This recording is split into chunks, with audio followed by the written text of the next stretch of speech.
right, we'll go ahead and call our public hearing meeting to order. The purpose of this meeting is to receive public comment on consideration of the proposed fiscal year 2025-2026 budget.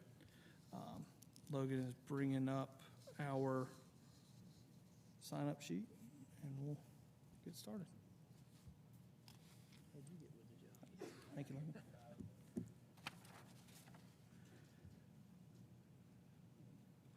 All right, first up we have, I believe it's Sarah W.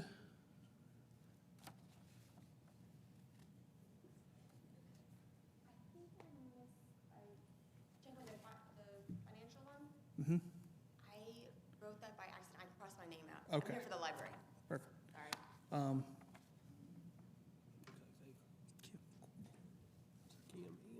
Kim M.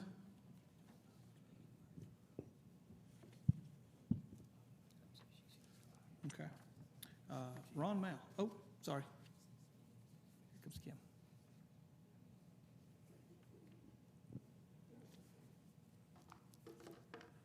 Hi, so I did have just a few words that I wanted to share. This is the one for the budget, correct? Yes, ma'am. Just a couple of words. My understanding is that one of the counties in the library system would not be able to afford a library if we withdrew. So when we're talking budget numbers, wanted to point that out. And when we're talking about withdrawing with regards to budget numbers, my understanding is that it's only financially feasible at all if at least two of the counties pull out, not if one pull out, which kind of indicates that it's not a smart financial decision to me. And then the last thing I wanted to say about the budget, and I'm going to borrow a few words from someone else that will probably sound familiar.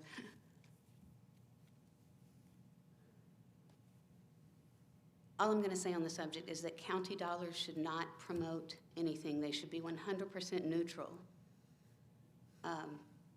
Anything the county funds should be 100% neutral, no matter if you're Republican sitting up there, if you're Democrat sitting up there. Every funded organization, department, whatever it may be, those tax dollars come from different people throughout the county, not just one-sided or the other. And all I'm going to say is that everything that is funded by county tax dollars should be 100% neutral. And I don't think that's what's happening, because at the May 6th meeting, it looked pretty apparent that there were a whole lot of comments that were not at all neutral, that definitely appeared to be taking a side. At the May 20th meeting, wearing a red shirt definitely appeared to not be neutral and taking a side. So all I'm going to say is it should be 100% neutral, what we're spending county money on, and tax dollars that come from everywhere. And if that's not what's happening, something needs to change, is just my gut feeling. Thanks. Thank you. Next up is Ron Mao.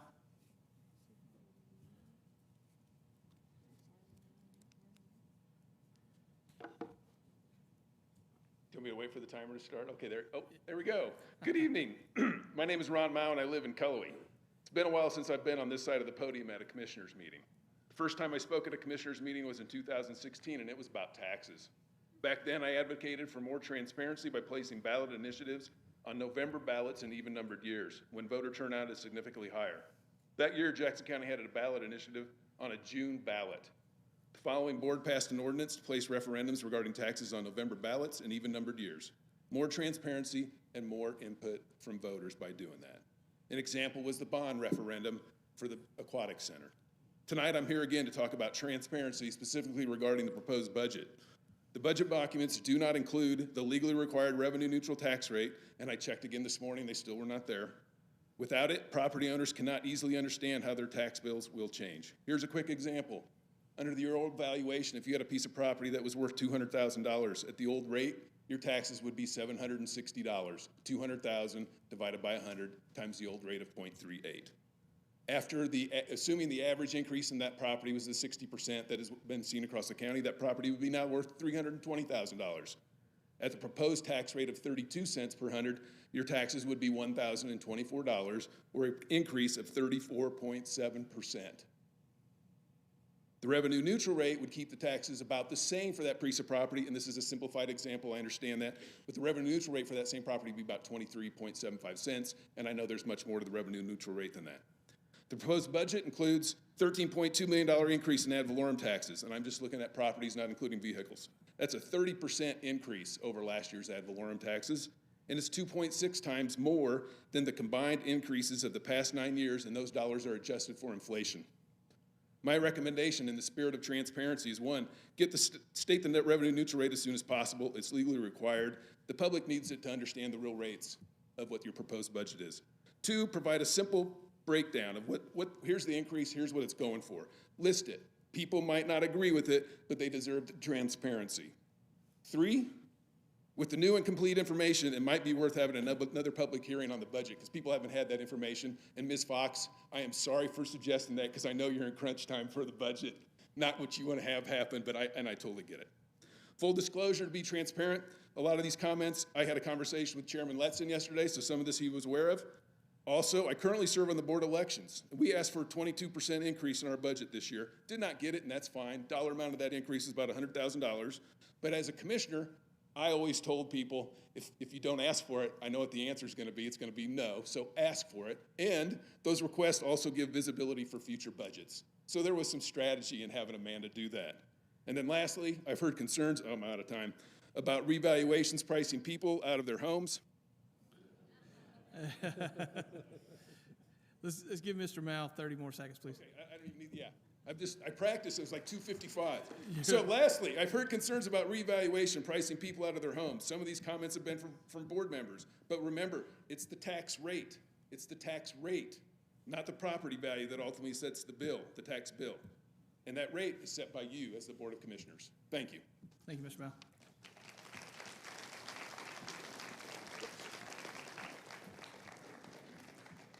We do have a couple on here that look like they signed up for the library. I'm going to move them to our regular session.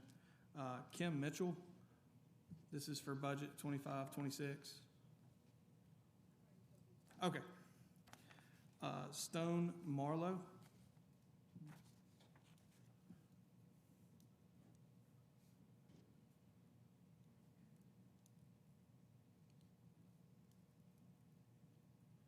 Hello, this can be reinterpreted as a build on to what he was previously mentioning about affordability, how we're spending sales and property tax dollars. Now, I was looking over the budget yesterday from the finance office of the county, and I saw that there was $300,000 allocated to a new Whittier Qualla playground, which I have heard may be near Smoky Mountain Elementary.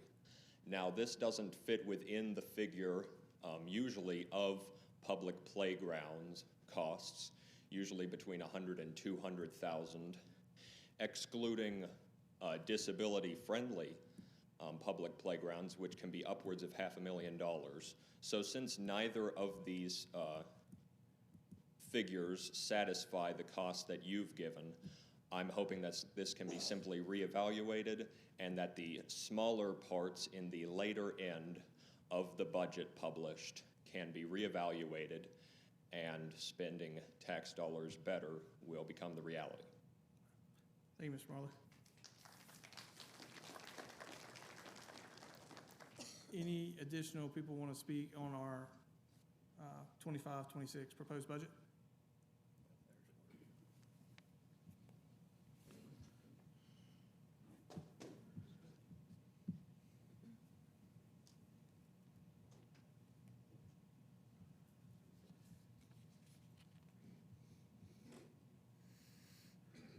If you could state your name and.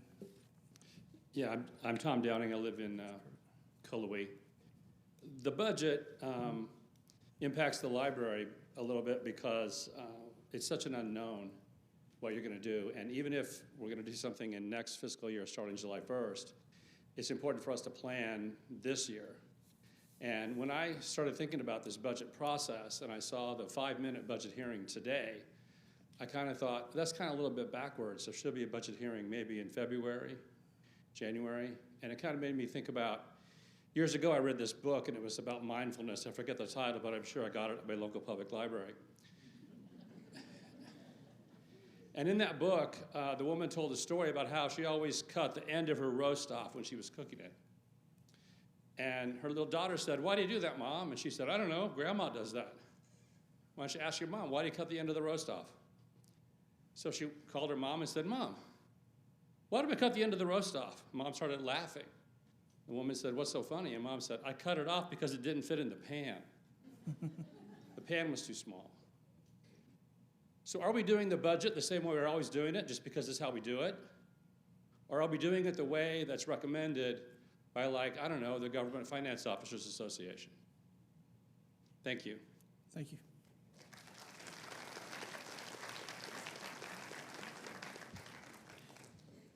With no further sign-ups, is there a motion to close our public hearing? So moved. And a second? Second. All those in favor say aye. Aye. None opposed. We are closed. Moving on now to our regular session. Good evening, everyone. I'll go ahead and call this session to order.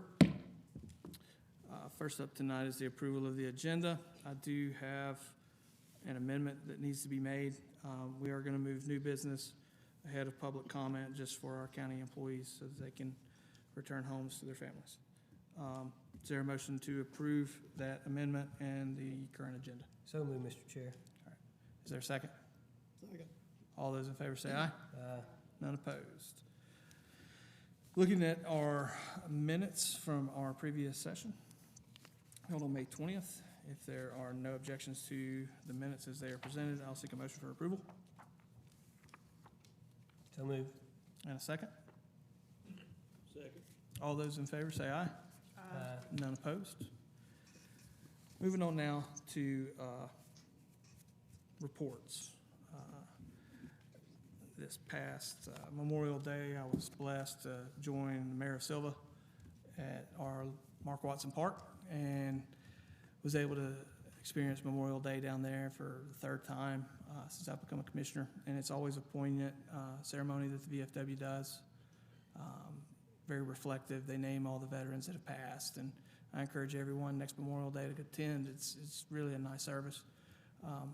Speaking with Dr. Ayers, I believe that the junior ROTC will be in attendance next year, so even more of a reason to join. That's all I have to report tonight. Any other commissioner reports? I got some. I'm not one to speak very much publicly, but I got to say a few things for everybody here just because there's rumors floating around that some of them's not true. So before anybody speaks, I just want to let everybody know that nobody up here at these tables are trying to close any library, and nobody up here is trying to ban any books. We're simply trying to get some books moved to a different section. And maybe everybody's aware of that, but I've been getting all kinds of people saying that we're trying to shut down libraries and keeping kids from reading. And that's not true. Freedom of speech is very important, and I believe in freedom of speech for adults. Not so much for kids to a certain age, because people can write a book about anything they want and get it published. I don't think anything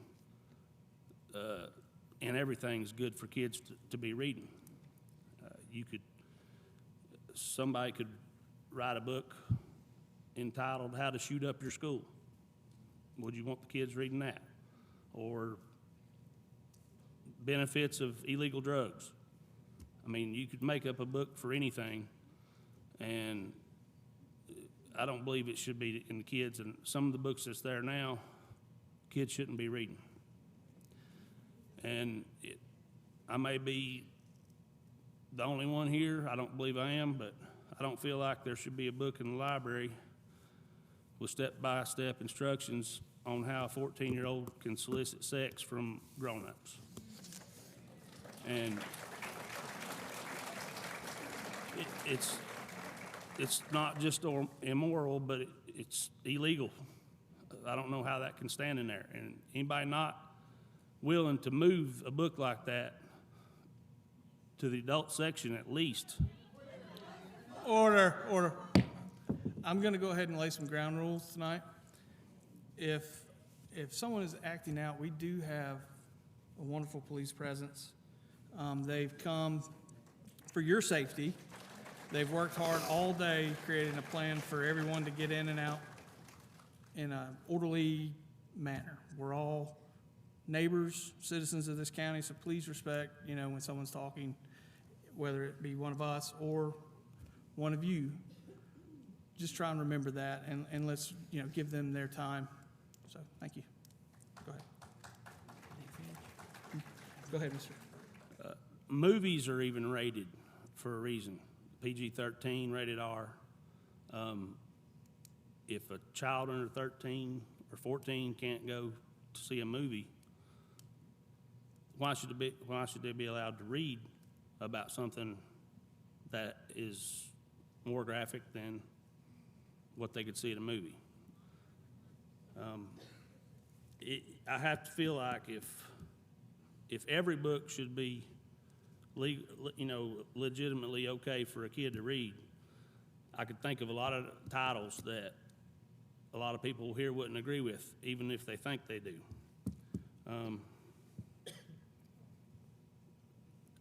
We've asked the FRL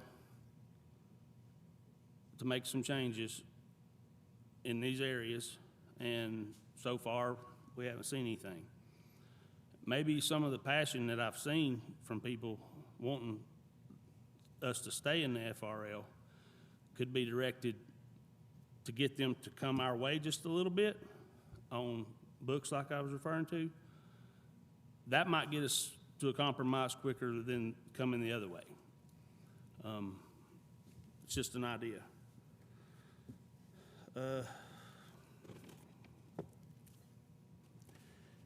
Unless something changes, I'm going to, just so everybody knows where I stand, I'm going to support Commissioner Smith's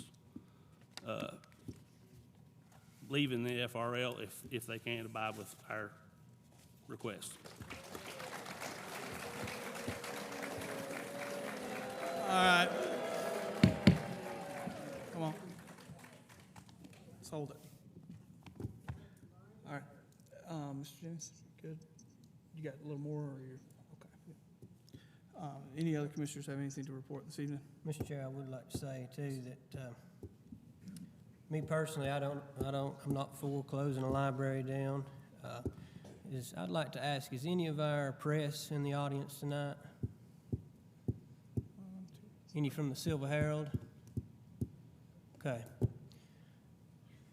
So I never received one phone call from the Silver Herald of how I stood, what my opinions were. They got a story and they run with it. So just to set the record straight, I'm not for closing our library down. And that's just where I stand on that matter. I mean, it was never an issue, it got blown out of proportion by our media, which many things these days gets blown out of proportion. So, thank you, Mr. Chairman. Any other commissioners have anything to report this evening?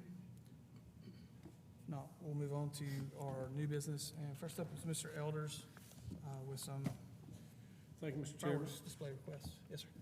As you know, I come here to the first meeting in June each year to have the fireworks displays for our 4th of July live fireworks approved.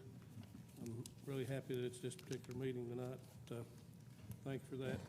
I remind everybody the general statute, the reason I have to come before this board and ask for this, General Statute 14-413 says for the purpose of enforcing the provisions of this article, the Board of County Commissioners of any county may approve and issue permits for use in connection with the display of fireworks public displays.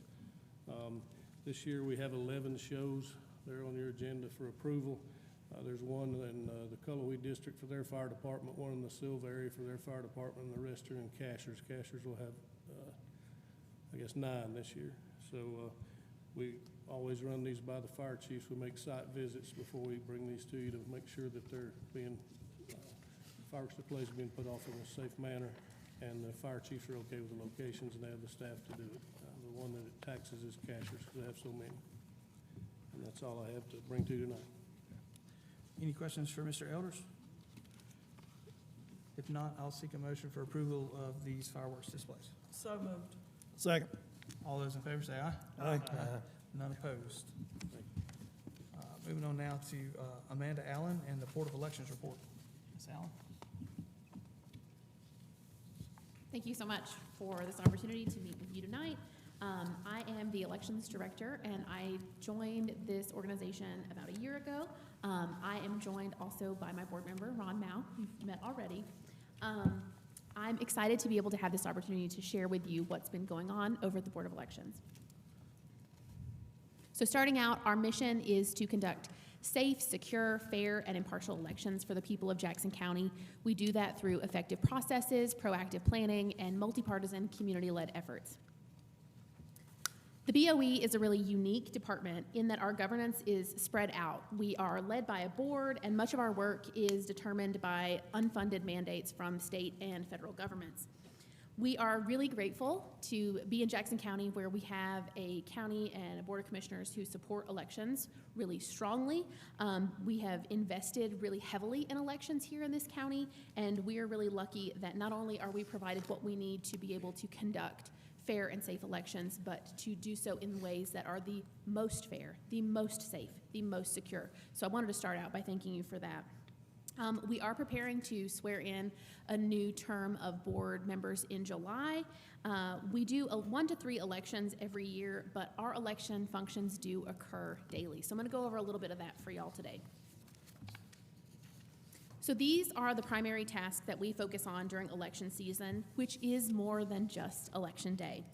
Each cycle generally involves about 4 months of dedicated, focused service to that specific election. So some of those things are candidacy, so all filing is done at the BOE. Campaign finance, all campaigns follow campaign finance laws, and a lot of that is administered locally. We program and test all of our voting equipment and uniquely do that for each election. We also recruit, train, and deploy over 150 poll workers for every election. We process all of the ballots that come in through any means of voting. So that could be in-person voting, early at election day, absentee by mail, and provisional ballots. And we administer these elections. So those elections include between 1 to 5 early voting sites, 13 election day precincts, and then we process anything else that may come up, like protests, challenges, those sorts of things. So we are busy year-round, even though we have election day duties. So some of our year-round things that we do are voter registration. This happens every single day. So that could be someone doing a transaction at the DMV. They could be coming in the office, mailing in forms. We also do list maintenance. We manage that through daily, weekly, monthly, annual, and biennial functions for things like deaths, felonies, cancellations, people moving, those sorts of things. We do mapping in collaboration with local, tribal, and state GIS offices, media and public engagement, public records request, campaign finance. So those are reports that fall throughout the year, and then we also do internal audits. Petition processing at the local and state level. So that involves verifying signatures and paperwork for things like unaffiliated candidates, write-in candidates, and new party designations. And then trainings and conferences. This is mandated for our board and our director at a minimum, but we are really committed to making sure that all of our staff are as well trained as possible so that they can take care of these functions at a high level.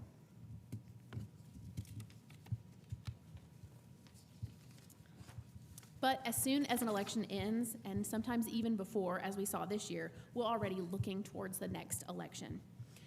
We always start with an after-action analysis. We do multiple ones of those through precinct worker discussions with our staff, with our board, and with stakeholders. We start working on scheduling and checklists, jurisdictional audits, and we are really grateful for being able to emphasize emergency and security planning. In 2024, we had a safe assessment done by the Department of Homeland Security, and through support of the county, we were able to do upgrades to our camera system, and we were able to add really advanced access controls to our section of the building at Skyland Drive. We also do voting equipment maintenance annually. We coordinate our voting sites, do supply and inventory ordering, and then forecasting staffing. So this is the very time-consuming process for us. Not only are we collaborating with local parties to recruit and retain, but we're also trying to understand how to most strategically deploy these workers. So law changes like what we saw in 2023 and 2024 greatly impact where we station folks and in what roles they're going to serve in. So Commissioners, we have provided you with these slides, so I'm not going to go in super deep, but I want to do a quick overview of some really great statistics for 2024. We had 3 successful countywide elections. In those 3 elections, we had over 30,000 ballots cast. That meant 44 days of in-person voting, which is really impressive. We offered 35 poll worker training sessions. Each of these training sessions are about 2 hours long. We require all of our poll workers to attend at least 2 training sessions per election. So that's a really huge time commitment on the behalf of our poll workers, but also our staff. And this really shows you the commitment that we have to making sure all of our workers are well-informed and equipped to do their jobs well. We had over 5,000 new registrations processed in 2024. These voter registration changes happen daily, like I've mentioned before. And through those processes, we've had, in 2024, almost 39,000 transactions. That could be someone changing a name, changing an address, those kinds of things. But this is constant effort on the behalf of our staff to keep our records as accurate and as up-to-date as possible. And we were able to provide over 125 voter photo IDs. All voters are asked to provide photo ID at the time of voting, and County Board of Elections are able to provide those for free. We have seen a great enthusiasm and appreciation from especially younger and older voters who may not be drivers or who haven't been able to get in with the DMV to be able to have this free service at the Board of Elections. And we have also partnered with a number of county offices to be able to offer mobile voter photo ID clinics, which has seen a good response. So a unique wrinkle for election statistics right now is that it is very hard to compare apples to apples. The 2020 presidential election was greatly impacted by the pandemic, and then we saw this last presidential election be impacted by Helene and other influences that changed the way that we vote. A point of pride that I want to point out is our turnout was pretty comparable, but for Western North Carolina, despite everything that happened in the fall, Western North Carolina showed up in greater numbers than the rest of the state. So that's just a point of pride that I wanted to share. So there have been some challenges, and so some of the things that we survived in 2024, and there were a lot. SB 747 was passed in October 2023, and this was our first year of full rollout of the full impact of that law.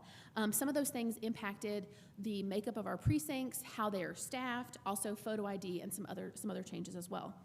We also had turnover on our board and in our office, most notably the retirement of our long-serving director, Lisa Lovedahl. We did pass a State Board of Elections wellness check on a variety of competencies from technology to security to our processes.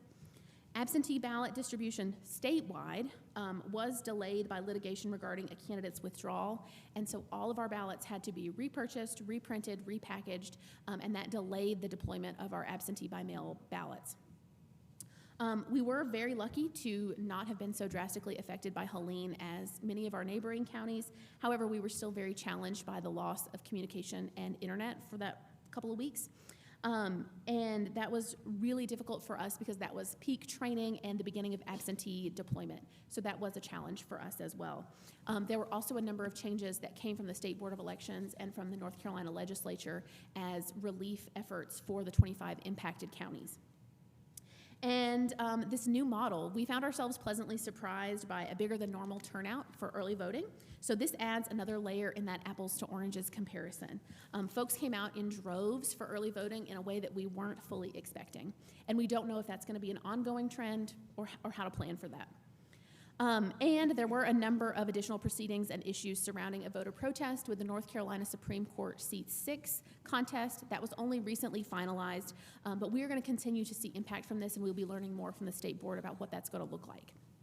So the things that we're anticipating in 2025, the State Board of Elections has already seen turnover in their board as well as the executive director for the State Board of Elections. We will also be seeing turnover on our Board of Elections locally.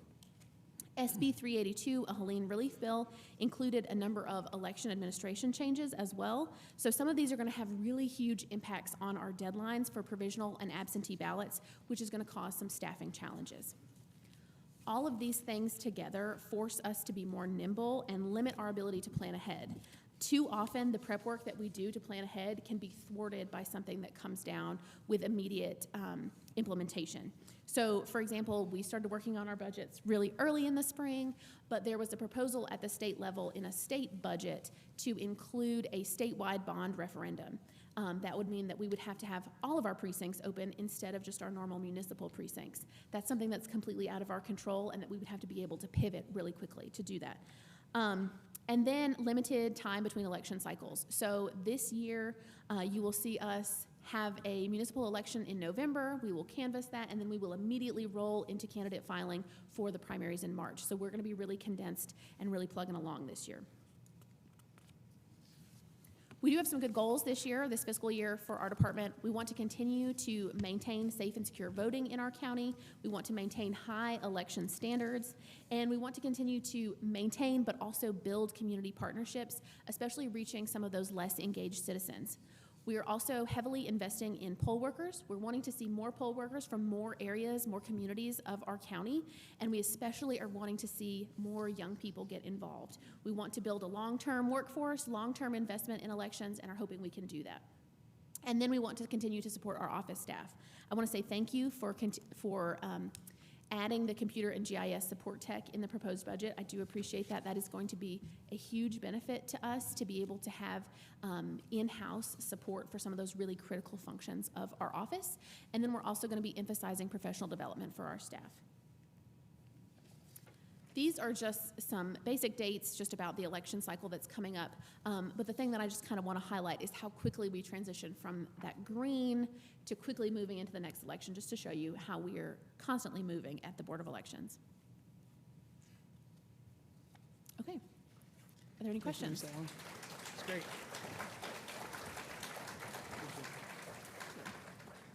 Any questions for Ms. Allen from the board?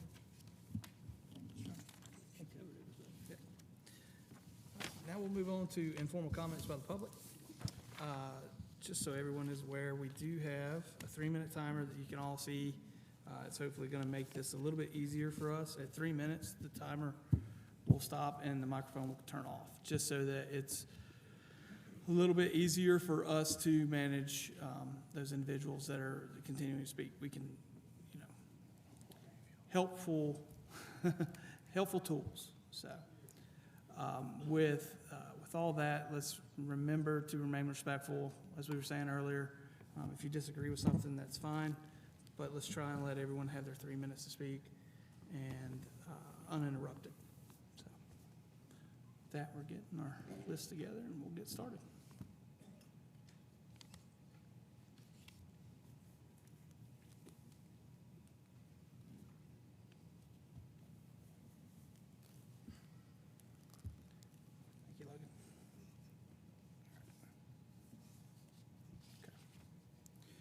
Starting off this evening, we have Sarah Ward. In 2017, the mountains were calling, so I moved to this beautiful area with my first child, Audrey, who was then about 8 months old. I knew no one in town, and from the get-go, the library would serve as part of my village. Their weekly baby story time allowed me to make friends with fellow mamas, and these are friends that I still have today. Fast forward to today, I now have 4 children, and the library is not just part of my village, allowing us to get out of the house even during inclement weather, but also allowing my kiddos the chance to learn thanks to their various activities, including Saturday boredom busters, operating a computer with their kid-friendly touchscreen screens and color-coded keyboards, and of course, socializing with their friends and adults. Furthermore, this library has served as an office space for me on endless occasions, allowing me not just to do computer work, but also work on hand-sewn creations for the North Carolina State Fair. All of my creations that I've made at this library have won Best in Show, the North Carolina State Fair. They're very generous folks. But to continue, I really love this library. I mean, it's beautiful. I think we can all agree on that. The staff is lovely. From Tracy, Savannah, Melinda, Ian, Laura, Nicole, Jance, Tony, Jason, Diane, Katie, Michelle, Thomas, I'm sure I'm leaving some more people out, but they are all very friendly and very supportive. But to continue, the materials within this library, as well as the ones they're able to get because of their various partnerships, has allowed me to grow as a person in my business pursuits and in various aspects of life, such as menopause. I know, fun times, ladies. This incredible library has endless activities for all age groups and interests, from their baby story time to their sit and stitch club to their spice club and beyond. Now, I was unaware of such materials of minors having sexual relations with adults. I was unaware of these materials, and I'm agreeing with you that rumors can spread like wildfire. So I am appreciative that we're having these conversations. I believe that we can all come to a solution. As you know, none of us want to see this library shut down. We don't want to lose the partnerships and the absolute gem of a resource it is for our community. It would be helpful to have these conversations and maybe have a list of the materials that are in question, and then we can go about that from there. Being inclusive is being neutral. And I'm grateful for these conversations. I stand with this library, and I look forward to coming to a conclusion together.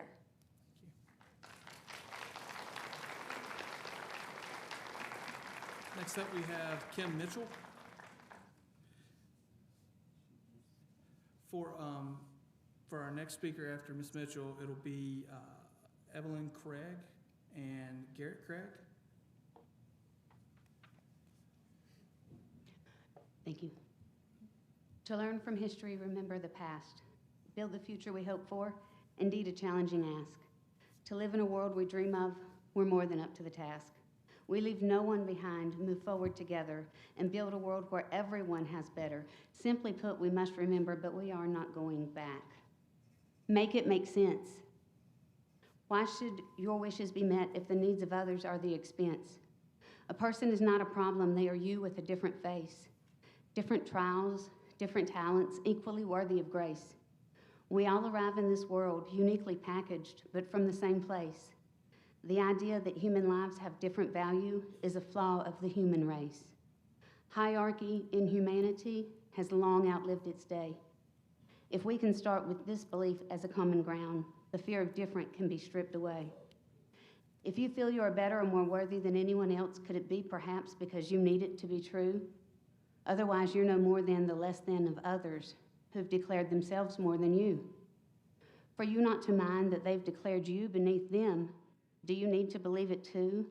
That human hierarchy is more than just a way for them to win a game they need you to play, but only in the role that they choose? Do you cement your acceptance with false belief, look around and declare others as less than, doing to them too what was done to you, excusing your deeds as society's rules, completing the unwritten contract, and dismissing as fools those who realize to play the game is something one must choose? Those who believe life is more than a game. Those who simply refuse, not accepting the idea of a winner, knowing it means some must lose. Differences strengthen, not weaken. Rights aren't something you must share. Combining two different but equal shoes is how you make the best pair. To build a better society, we must all have an equal voice, equal stakes to lose. How we live and who we become is our decision to choose. Those who shun superiority and demand equality, those who opt out of the game who refuse, know we will find a way forward together. Those who need you beneath them will fight like heck to keep you believing their excuse. Why shouldn't we ensure the equality of all, the right to vote, the right to choose? Why deny anyone what you cherish for yourself? If you don't support equal civil rights for all citizens and equal human rights for all, please think on what you seem to be afraid you'll lose. By definition, equal rights for all means an equal share for you too. A final thought I beg you to consider, a reminder of lessons of youth from which we've wavered. See something, say something applies to threat of public danger. For the sake of the joy and harmony and hope in the common goal of building together a future that's better, if you disagree with what you see, mind your own business when it comes to your neighbors. Thank you, Ms. Mitchell.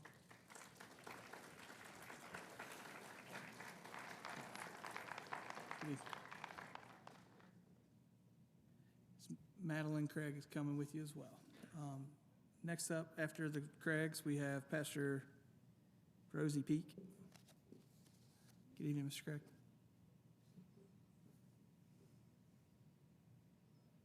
Ready? My name is Garrett Craig, and I live here in Silva. Unlike so many busybody culture warriors crossing county lines to scold our community, when I addressed you 2 weeks ago, I came angry and left proud that my kids got to see so many neighbors show up and stand against a bizarre crusade of hatred. They saw what courage looks like, and now they will see persistence too, because we're back, still angry and still rude. And unlike Commissioner Hooper crossing district lines to find her polling place, we know exactly where we belong, and we're not going anywhere. We're told there are rules about what makes someone legitimate in public space. Funny how such rules are consistently applied to unhoused people and queer kids, but not county commissioners. Whether holding illegal meetings or running for the entirely wrong office, things have worked out just fine for you. But when you see everyone here tonight, I hope you realize your grace period is expiring. This fight was never ultimately about books, budgets, or invented DEI scandals. It's about fear and control, a handful of desperate people trying to legislate their discomfort, weaponizing a twisted idea of decency against the rest of us. But you don't get to shrink the world just because you're afraid. We know it's not about protecting innocence either. If that were your goal, you'd listen to the people who actually spend every single day keeping children safe. Instead, you use public policy to bully queer kids out of public life. And you're stealing from all of our kids a refuge full of trusted adults and limitless opportunity to learn who they are and who they want to become. You pretend it's about balance, neutrality. Neutrality doesn't mean silence or erasure. It means the shelves have something for everyone, regardless of how some snowflakes on a board feel about their identity. Libraries should challenge ignorance, not answer to it, so don't call it concern when what you're really selling is fear. As for conspiracy theories, who knew public Wi-Fi and clean restrooms were gateways to radical leftism? I guess next time a hurricane knocks out power across the region, we can just tell the storm victims, libraries closed, sorry, it once held a drag show. Jackson County is not your test market or culture war battleground. It's a real place with real people who rely on a fully resourced library. If you consider withdrawal from FRL, I hope you realize the legacy you're choosing. When our kids look back and recall who protected their right to exist, read, and belong, they'll simply forget you. And to the adults, your legacy won't be fiscal prudence or moral leadership. It will be cowardice, plain and simple. History is not kind to cowards. You and Silva Sam will be footnotes, punchlines, cautionary tales, and stories of how we cleaned up the mess. And now I'm going to give the mic to my daughter, who's going to exercise as a 9-year-old young woman her right to free speech.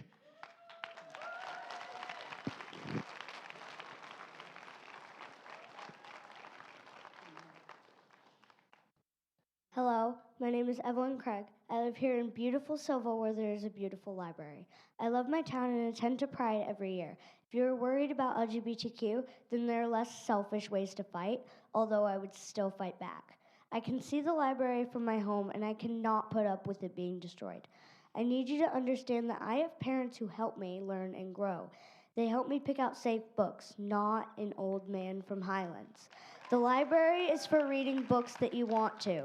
Do you think a 14-year-old would come up to that book and say, I want to read that? If you're concerned about what we read, then ask us what we read. I've never even seen that section. If you would, look at all the people who showed up today to fight. Now look at yourselves. You should be ashamed. I love the library, and if one book can shut us down, then we are weak. Weak is something Silva isn't. In conclusion, there are many, many reasons that this is a bad idea.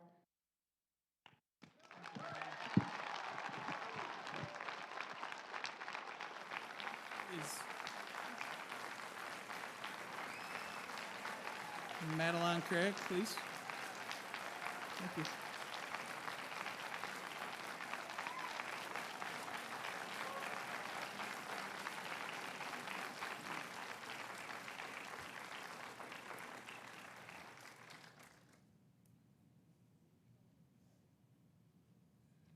Hi, my name is Madeline Craig.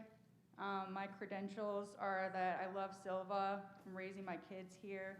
I've been a full-time student here for 3 years. I have a job. All that is to say that I'm really overextended. I'm also an introvert, so if I'm up here, that means that stuff is really going downhill.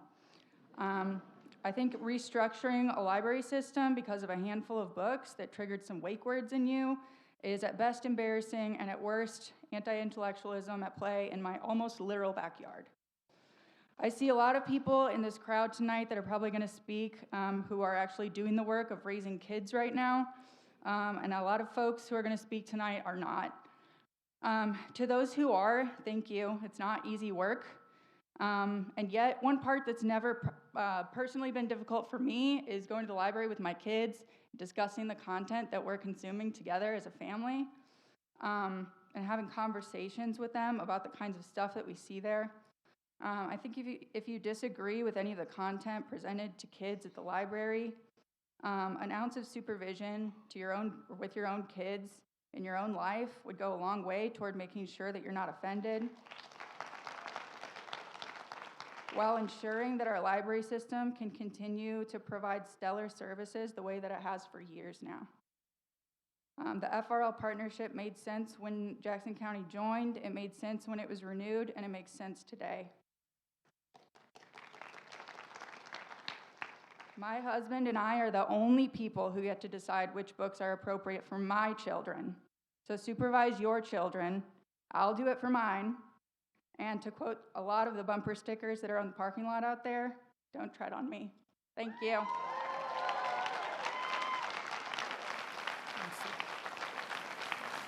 Pastor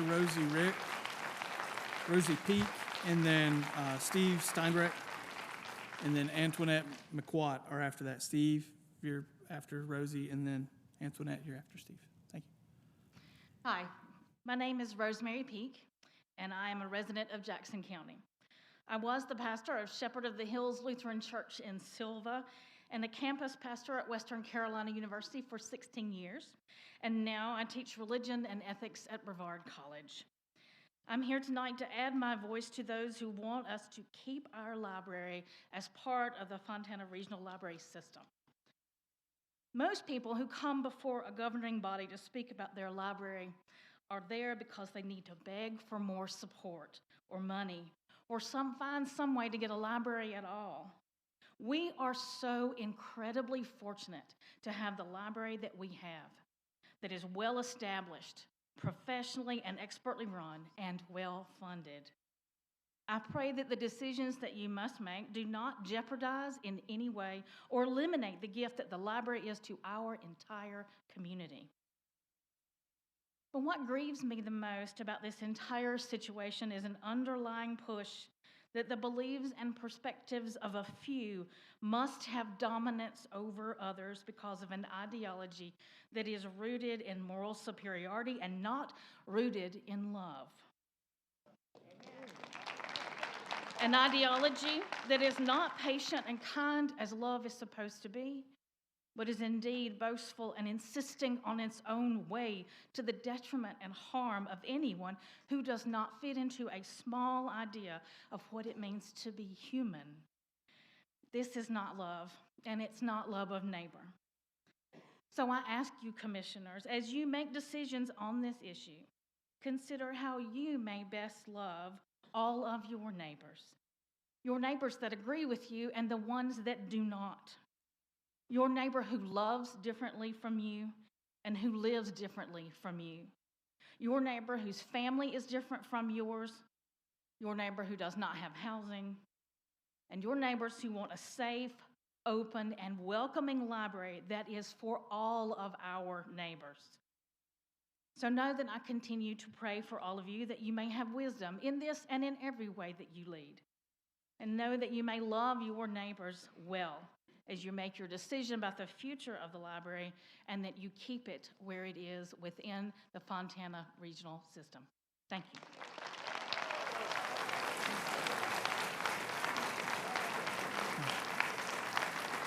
Mr. Steinbreck.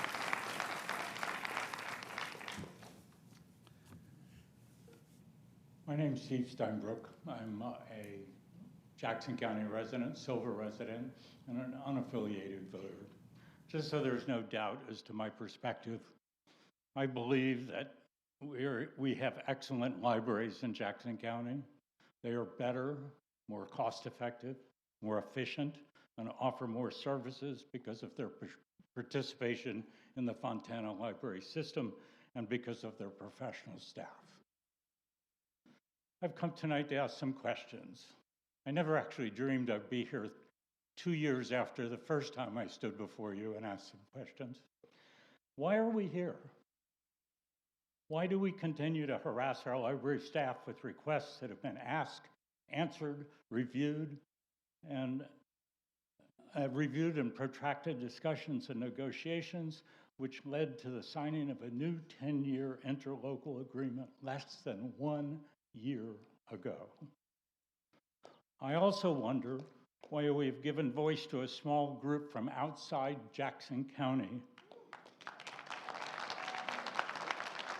who have joined forces with local political leaders to promote what is part of a well-known, well-orchestrated national effort to polarize local residents and take over public library systems.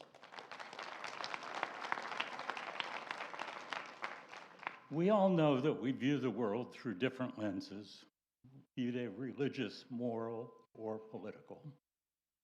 But hopefully, we also know that not everyone agrees, nor should they be expected to agree with our personal worldviews, regardless of the office we hold. So, when did highlighting marginalized communities become a cause for alarm and engender claims of throwing them in your face? When did personal worldviews become the primary driver of filling your duties as county commissioners? When did it become okay for elected officials sitting in an official capacity to be dismissive of those with social and financial struggles and to suggest they have no place in public buildings? When did it become okay for a county official to imply without justification that public employees have lied in official reports to this body? And I'm going to run out of time, but who, outside the privacy of one's own thoughts, is justified when commenting on a public meeting, again, sitting in an official capacity? Thank you, Mr. Schomburg. Antoinette. After Antoinette, we have Deborah Stanley and Frederick, I'm going to say Boostag or Booslag? Busky. Ms. Antoinette. Thank you very much for letting me speak tonight. I want to thank the law enforcement contingent. Some of you in the audience know that at the last FRL meeting, I was accosted by 4 very tall young men who called me a pervert and accused me of sexualizing children. And a gentleman who is part of the Jackson County Sheriff's Department came and escorted me to the bathroom, which is the only thing I intended to do that minute. I also appreciate being here. Commissioners Hooper and Jennings don't know me. The other 3 do. I'm still not married to Steve Steinbrück and his wife, but we still keep showing up in 23. It was the first time we spoke to you about our libraries. And I'm just wondering if the 3 of you wish that you had listened to us, because this is what happened. From 3 to this many.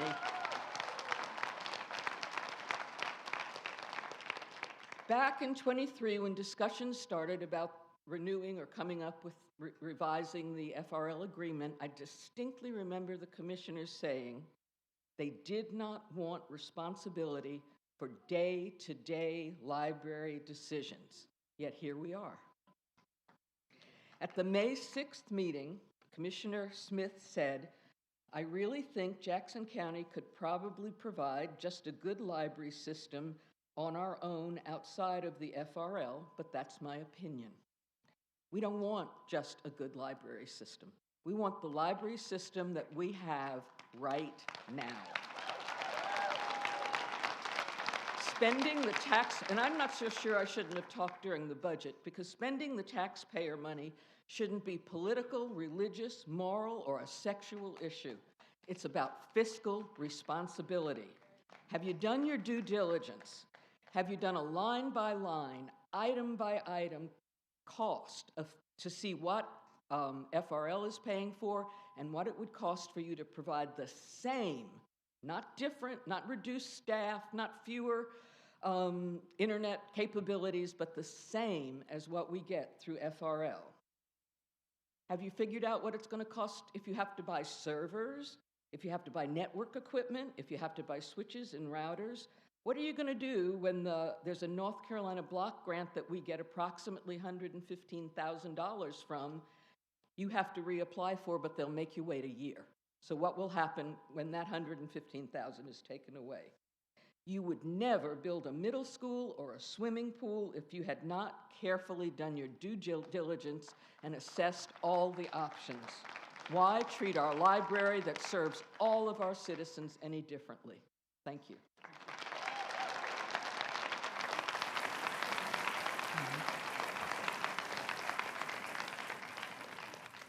Ms. Stanley? Thank you. Yes, ma'am. My name is Deborah Stanley. Good evening, Commissioners. As Commissioners, you were voted in by conservative Americans of Jackson County because you ran as a Republican.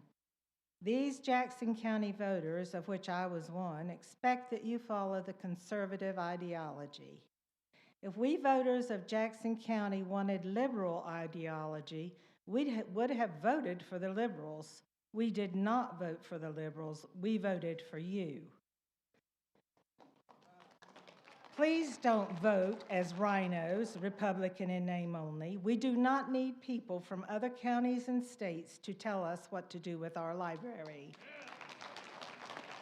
Please vote to have Jackson County Library be responsible to the Jackson County citizens and not to the Fontana Regional Library.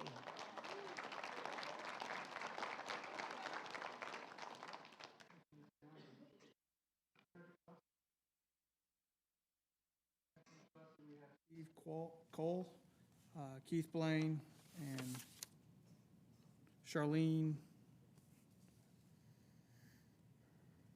Homolka.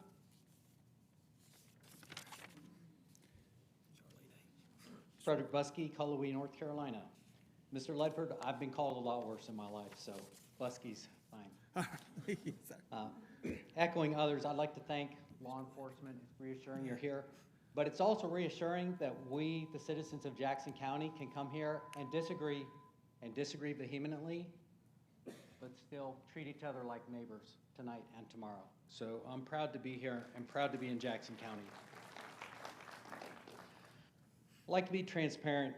I don't think that any of us really are here because we're worried about how $5,000 in the budget gets spent, or maybe even $50,000.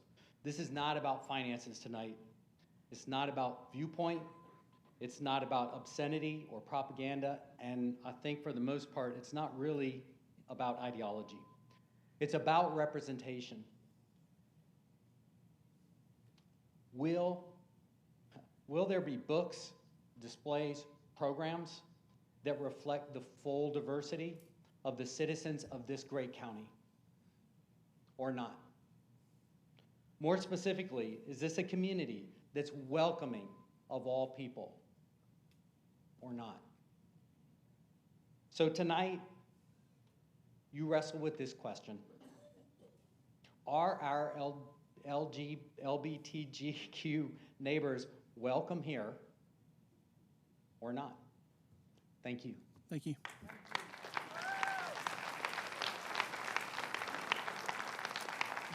Steve. There he is.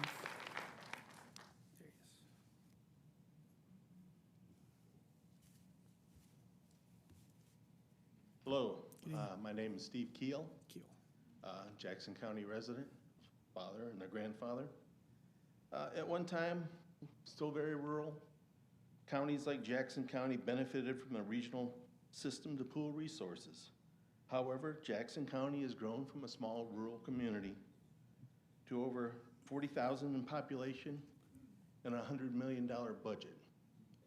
The vast majority of counties and libraries in North Carolina are autonomous, only 12 regional libraries systems left. The movement has been to decouple from regional library systems.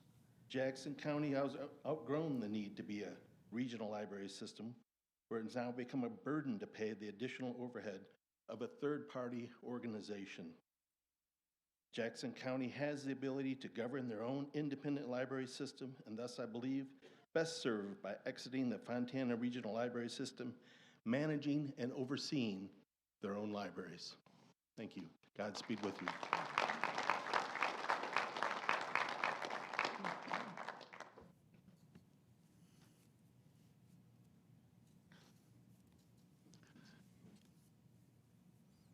So I could not, I'm Keith Blaine. I live here in Silva. I've lived here for 4 years. I chose to move here. So many of you were born here, but I made the decision to move here. So as soon as I got settled in, I went to the library. So it's a key resource for all of our citizens here. So I want to echo the opinion of Deborah over here. I don't really know Deborah. I know Steve. But I believe that we have outgrown the need for the Fontana Regional Library.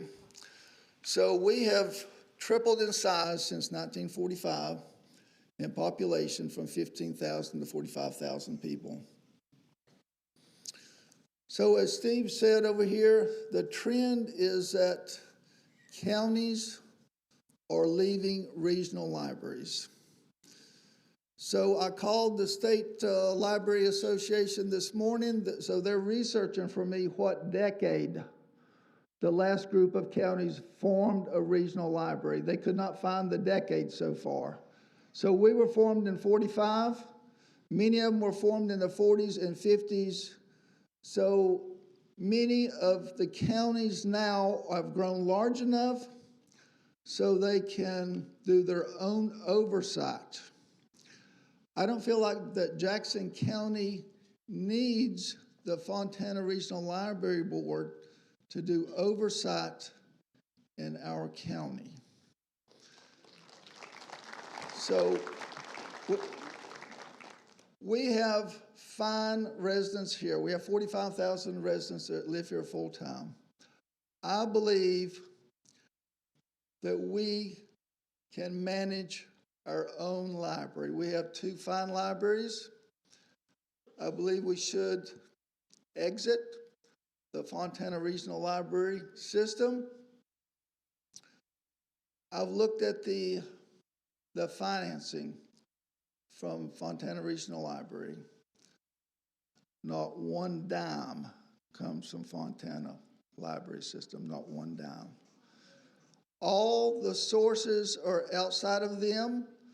There is the state public aid, a total of $409,000. All that amount is kept by Fontana Regional Library to fund that organization. Not one penny of that money is distributed to the counties, none. The state public aid for our county is over $115,000. That money would come to us. I feel like we should keep the money that is due us and get out of the Fontana Regional Library. Thank you.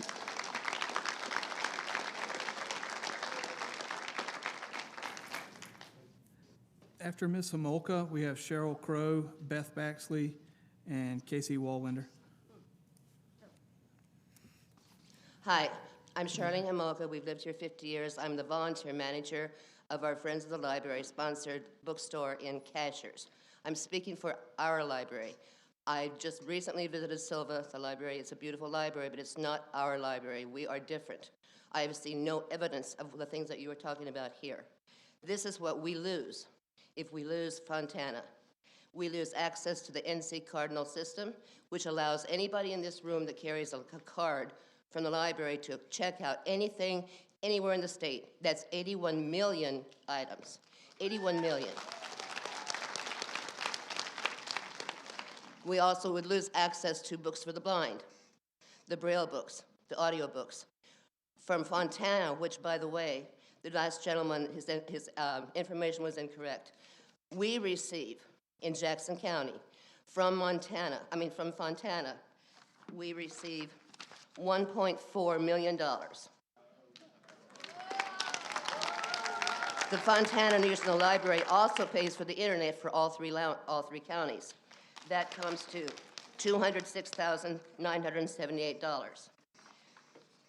From the state, we also get access to the STEM speakers that come to speak to our Boys and Girls Clubs and our Big Sisters and Little Sisters. We get our summer program speakers, that are the people that come with the owls, the snakes, and so forth. From Fontana, we get the inflatable planetarium. We get access to the telescope. In order to get reinstated back with the state, I would hope that each one of you commissioners has read the very, very long list of hoops that have to be gone through. And since you're talking budget tonight, let me point out this, that one of the things besides the $200,000 that pays for the internet, to get back reinstated with the state, to get access to those services I just mentioned, it says, you, county commissioners and the county taxpayers, need to secure operational funds from local government at least equal to the average amount budgeted and available for expenditure for the previous 3 years. Another thing that is budgeted also is the government, taxpayer money, would have to pay salaries for professional positions funded from the Aid to Public Libraries Fund for at least the minimum rate of a salary of a GN10. And at present, Regional Library pays their salaries at lower than what you would have to pay. And I'm finished because I've run out of time.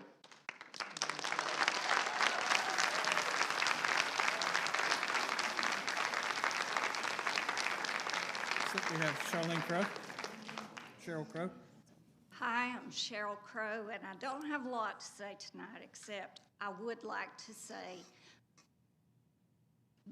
I voted the chair people in, and I want to give you the opportunity to do the jobs that you wanted to do for us. I feel like you would not have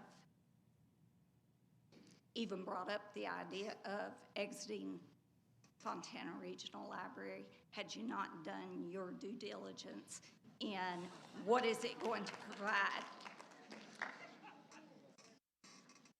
I was a teacher for 29 years here in Jackson County. I've lived here 55 years, and I am going to say, yes, parents need to know and discuss what their kids are picking up and looking at. However, I brought my classroom to the library. Remember, I've been retired for a decade now. A lot has changed. I could not physically supervise my classroom of 26 to 28 kids and make sure that some of these books that are 100% inappropriate for our children to be able to be exposed to. I'm not saying, ban it and burn it. I think the library is for everyone, and it needs to be for everyone. And we need to love every person in the world. However, we do not need to have our young children, the voices of tomorrow, exposed to things that they have no ability to comprehend at the young age.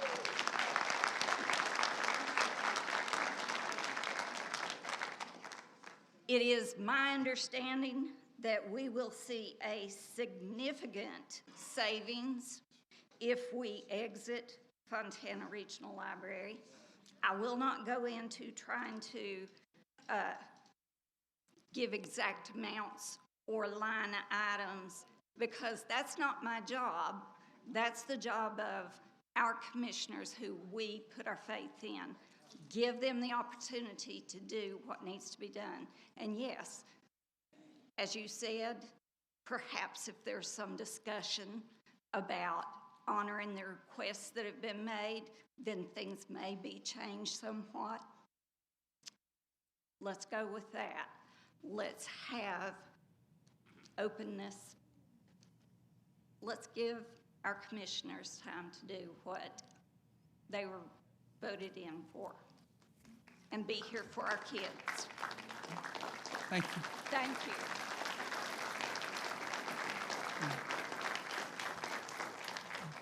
Beth Baxley.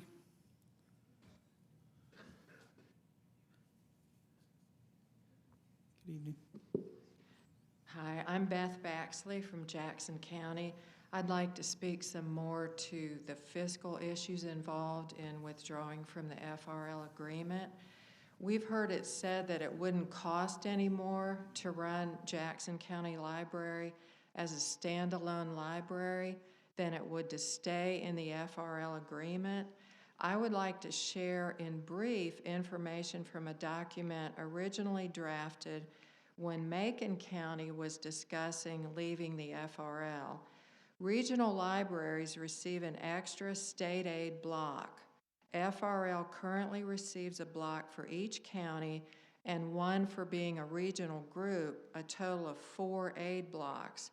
If we become a standalone library, our state aid would be reduced to 1 block.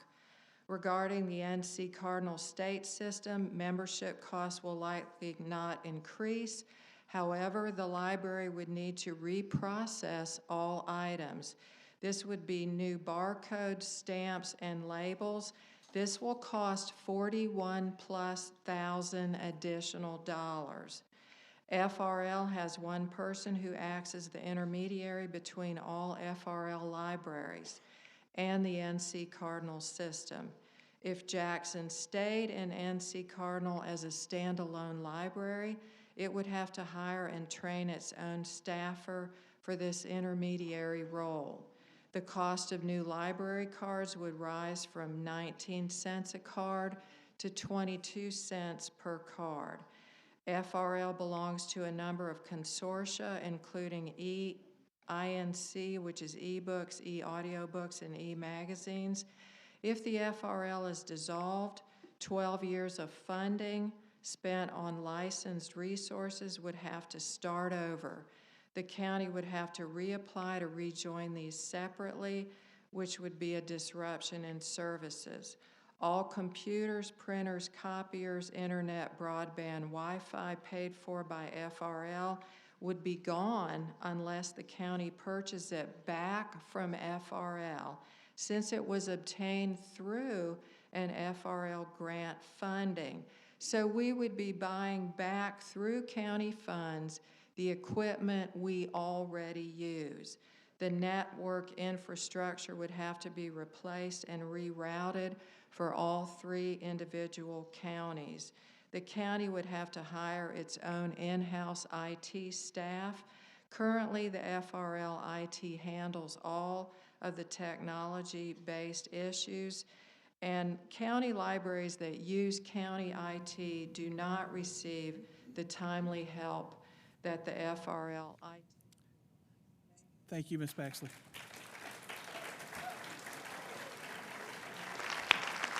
Next up, we have Casey Wallwinder. After Ms. Wallwinder, we have Austin Frady, Saul Pedrati, and Walter Cook. I'm Casey Wallwinder, she, her pronouns. I live in Jackson County. One day I want to be able to get up here and talk to you guys and not tell you how sad I am, but today's not the day. Letson, I feel like you just, at the beginning of this meeting, threatened us with our law enforcement. Most of us have family and friends that are in law enforcement here. I don't think that's fair to them or to us to do that. Bryson, it feels pretty inappropriate for you to use your platform at the beginning of a meeting to call out our press for doing their job. Jennings, you want to talk about rumors being started. Those rumors were started by Jenny Hooper at one of these tables, who's holding her seat illegally. She started the rumor about closing our library down. She laughed at it like it was a joke. It's on video. Most of us have seen it. And to come here and to open this meeting by saying that you are going to vote to leave the FRL, that you agree with Smith's plan, it feels like you had people crowing at you last week because they felt like you guys already had your minds made up. I don't know how many people stood up here last week and told you what we wanted, and it was not to leave the FRL. And you're telling your constituents that you don't care what we have to say?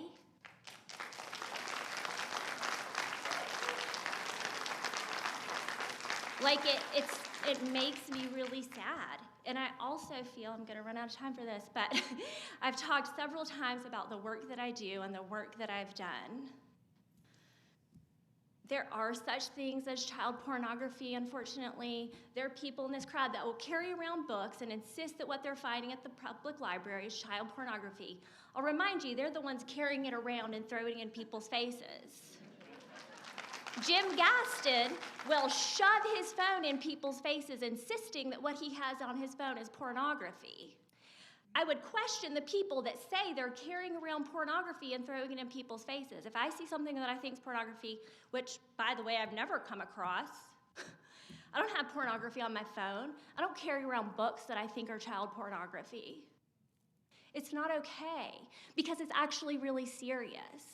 There are people that hurt kids, and there is child pornography, and those things are serious. And what you guys are doing is making a game out of it for some bigger political agenda that has nothing to do with this place. It's not okay. I've had to call DSS. I know what it looks like when kids are treated that way. It's not okay to make it a game. Thank you, Ms. Rolander.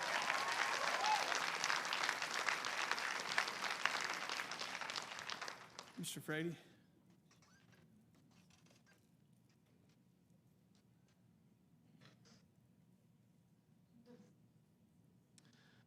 Good evening, Jackson County Commissioners. Thank you for your service to this county.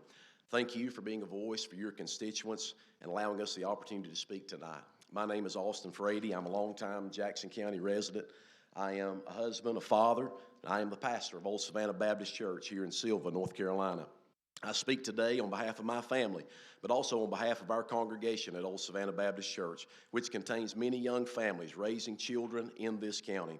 We have a deep respect for our institutions, including our libraries, but tonight we come with serious moral concern. We recognize that the topic at hand has caused a great deal of tension in our community, but we're not here tonight to condemn, call names, criticize others, but to simply express a matter of conviction of our conscience that there are certain sexually explicit and obscene materials currently placed in the children's section of our public library. These books are not developmentally appropriate for young readers and contradict what many of us believe is our God-given responsibility to protect our children's innocence and well-being. There are many fabricated narratives to this subject. We are not asking our public library to be closed. We recognize that libraries are places of learning, inclusion, and intellectual freedom. Tonight, we respect the First Amendment of our Constitution. Our public library in Jackson County should be a place where information is made available, but ideology is not promoted. We are asking tonight that the issue of sexually explicit and obscene material being available to children and events such as Drag Queen Story Hour and displays promoting the materials be addressed without delay. We understand that our public libraries aim to reflect a broad spectrum of voices, and we believe that representation matters. At the same time, we've observed a pattern in programming and displays where certain perspectives, especially of those tied to non-traditional gender or sexual identity themes, receive disproportionate attention compared to more traditional or faith-based viewpoints. Where does this road lead in the future? And if we continue to cross this moral and ethical lines, where does the push stop? In our view, libraries should not become ideological showcases, but remain open learning environments and equip children and adults alike to engage critically with a wide range of ideas. Emphasizing diversity should not at the cost of marginalizing long-standing cultural values that have shaped our society. As we think about what libraries offer children, we should keep in focus the purpose of a library. Materials that support their growth as critical thinkers, problem solvers, and curious learners should be prioritized. The global economy is increasingly competitive, and if we want the next generation to lead our nation, our libraries should be places that foster the skills necessary for our children to become leaders from a young age. As I stand here tonight, I stand as a Christian. I am proud to say that I'm a born-again, Bible-believing Christian. The pattern of my life and my worldview has been formed and guided by the Bible, the Word of God. An honest look into American history would show that our nation has been much the same. George Washington said it is impossible to rightly govern a nation without God and without the Bible. I realize that not everyone here tonight believes the way that I believe. Thank you, Mr. Freddie.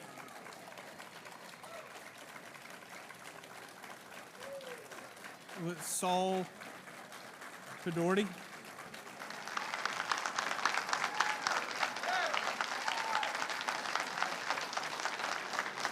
Let's go ahead and call the order. Saul Pedorti. Saul, are you around? Walter Cook. After Mr. Cook, we have Ann Link, Cornelia Waldrum, Jason Kamenker.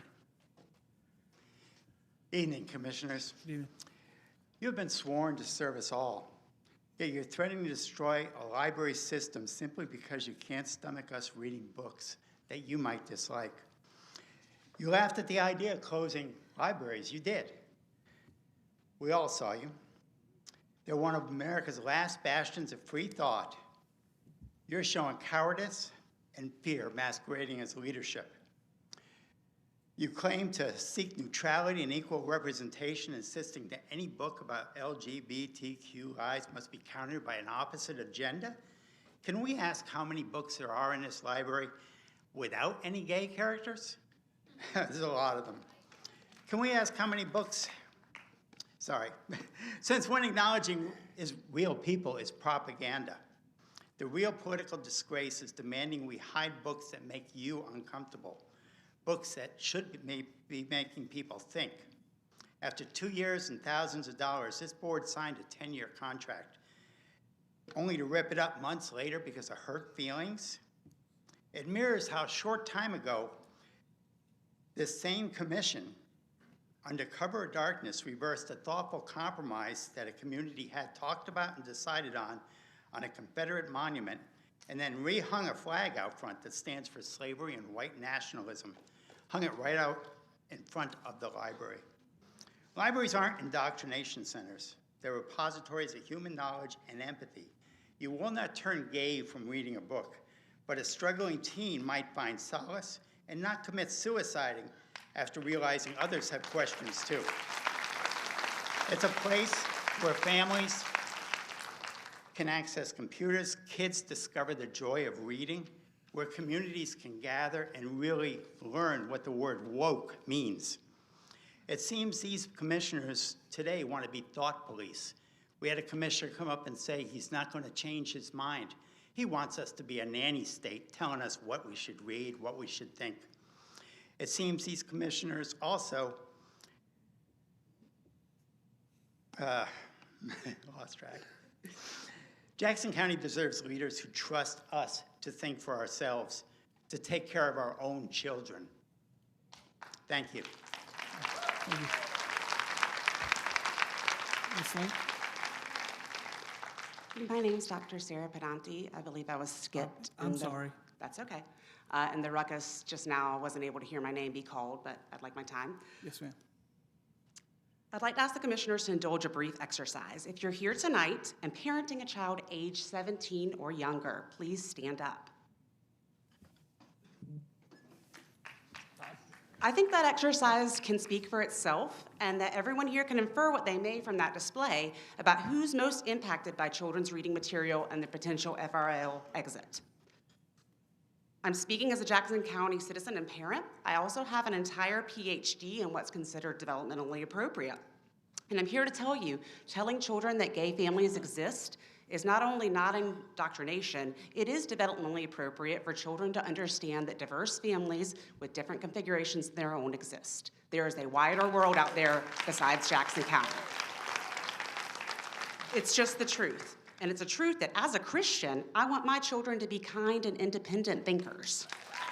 Although I support the FRL, I'm not wearing yellow because I came straight from my role offering STEM enrichment to underserved rural children. Yes, despite speculation we are not rural and no longer need the FRL, the census says otherwise. I'd like you to tell people in Little Canada, Tuckasegee, and Alarka that they're no longer rural and no longer need those services. Did you know that 63% of Jackson County children do not read on grade level? This statistic matters to me deeply.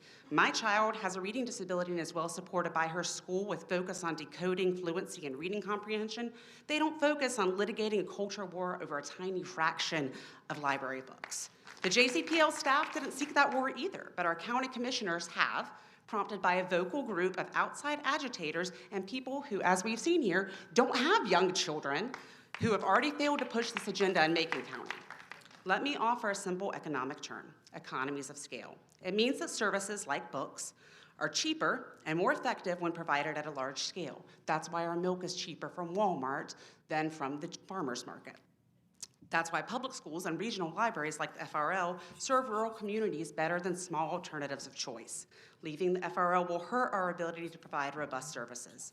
As a literacy researcher and a parent, I know how essential diverse books are to building reading interest and helping kids establish identity around themselves and their families. My kids are reading FRL graphic novels right now, books that feature characters with diverse life experiences. These materials help them grow into critical thinkers with broad horizons.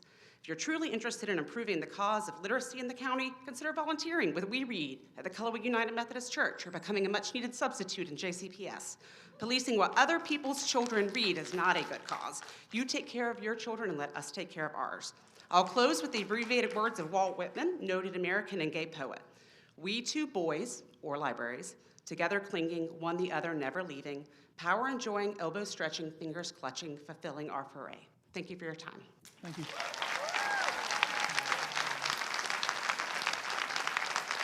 Cornelia Waldron. Cornelia Waldron.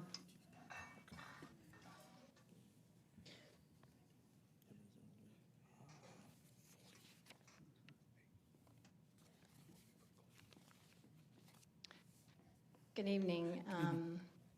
Here I am again. I'm Cornelia Waldron. I am one of your constituents. I live in Silva. And while I didn't vote for all of you, I did vote for you, Todd Bryson. And one of the main reasons I voted for you is because even though we probably disagree on a lot of things, I have a lot of respect for the fact that in the meetings that I've been to, you have demonstrated a willingness to consider, to be contemplative, to ask thorough, thoughtful questions. And I really respect that about you and appreciate that very much. Thank you for saying that. I debated about speaking, but I was raised in the church. My family has deep roots as leaders and builders and elders in the Church of Christ. I have numerous Southern Baptist preachers, including the fact my great-grandfather was the head of the Southern Baptist Convention. My relationship with Christ is my plumb line. But today I am grieved. The Bible is clear that Christ died because he lived in a way that was in direct opposition to the system which he was born into. That is a system where the religious leaders of his time and the political leaders joined hands, and they were focused on using their interpretation of Jewish law to gain power and to use that power to oppress the least of those around them. But this was not Christ's way. While he taught the truth that he was the way, the truth, and the life, he did not attempt to impose that on anyone. He did not work to mandate that only his teachings were accessible, that others were not. He invited mankind to walk with him. He did not insist upon it. However, what he did impose was an act of grief and fury in the temple courts, upturning tables because of the exploitation of the marginalized in that temple that was done in God's name. That is taking the Lord's name in vain, and I stand against it. The declaration of God's name is justification for actions that are taken to further personal agendas for power and oppression. That is a grievous act, and I grieve that I am witnessing it in these efforts to dismantle the Fontana Regional Library.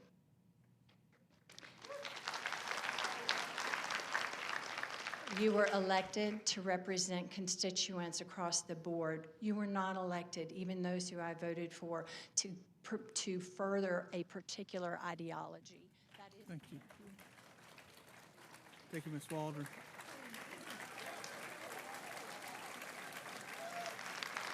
Jason Kamenker. After Jason, we have Julie Fox-Jones, Betty Dishman. Jason Kamenker. After Jason, we have Julie Fox-Jones, Betty Dishman, Sarah Lee Hinnett. Jason, good evening. Hello. Fontana Regional Library System connects the 6 public libraries of Jackson, Macon, and Swain County together into a system of libraries. All of the libraries in the FRL system have a long and rich history in their home communities. We unite as a region, and it enables our libraries to provide higher quality services and operate more effectively and efficiently than if each library stood alone. I'm reading this following on behalf of the Friends of the Library in Cashers. This is from cashersfriends.com, which anyone can go and read this. The Friends of the Albert Carlton Cashers Library, alongside other community supporters, have voiced strong opposition to the Commissioner's proposal to remove from the FRL. They emphasize that the library's importance as a community resource, highlighting its wide array of materials, programs, and services that greatly benefit local residents.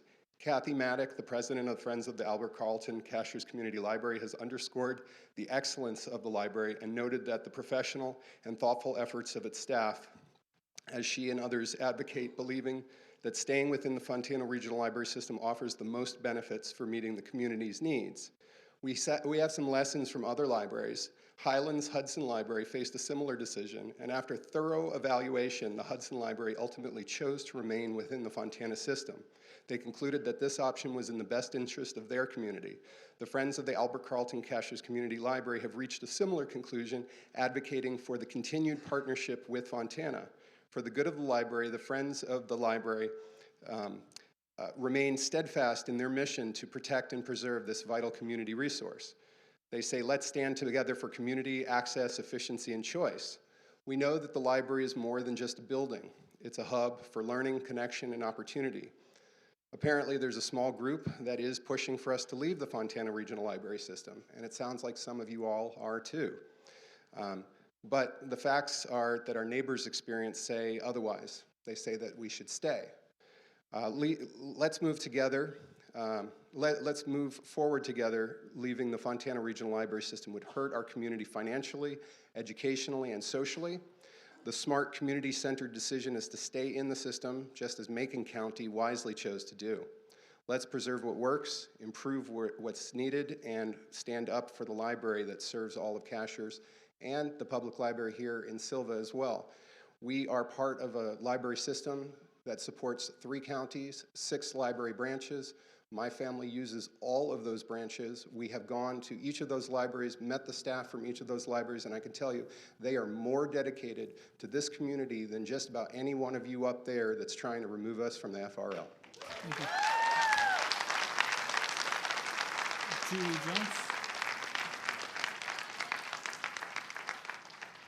Hi, my name is Ann. I think I was earlier in the rotation. Yeah. Okay. Hi, my name is Ann Link.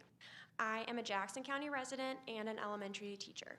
I would like to take my time to provide some context to this issue by reading an email that circulated back in February. It is now common knowledge that this was written by Jim Gaston, who resides in Macon County. He's actually here tonight, and I'm sure you'll be hearing from him later. In this following email, he describes wanting to plot with county commissioners on how to secretly pull out from the Fontana regional system without informing the community, fearing pushback. He writes, "It was good talking with you today. Here are some of the thoughts and articles on Yancey County leaving their regional system. Jim. Exiting the FRL must be justified as economic reasons. Less blowback and leftist drama. It's all about the financials. If a county leaves the FRL, it's going to require much work to coordinate, probably the county manager of the existing counties. If Jackson and Macon can both simultaneously pull out of the FRL, then the FRL ceases to exist and all FRL assets are divided equally between 3 counties, though we've been brought up that we'd have to actually buy all those things back. This seems to be the best route if Jackson and Macon teamed up and worked through to exit together and also provided cover for each other by both leaving for financial reasons. Leaving the FRL needs to be discussed extensively by commissioners in Macon and Jackson behind the scenes with a surprise decision to leave when the time comes, just as Yancey voted unanimously to leave their regional system while the regional library director was conveniently out of town. If this possibility of exiting FRL is being discussed in the open, the lunatic left will mobilize and come out in full force with all their tired lies to create huge controversy. It must be kept behind the scenes until action." He later writes, "Commissioners from Jackson and Macon should have all their economic reasons well organized before the decision." I'll jump to my next point. So this is available. I think it was posted online, easy to find. I can share with anyone who likes to read the rest. But I think we should take several points from this. This push has been driven from someone who is outside of Jackson County, not a resident of Jackson County. This is simply a personal agenda to exert control over others. Notice how the welfare of Jackson County residents was never mentioned. And finally, the desire to work behind the scenes of a community that you aren't even a part of just clearly shows the lack of authenticity of this issue. Thank you.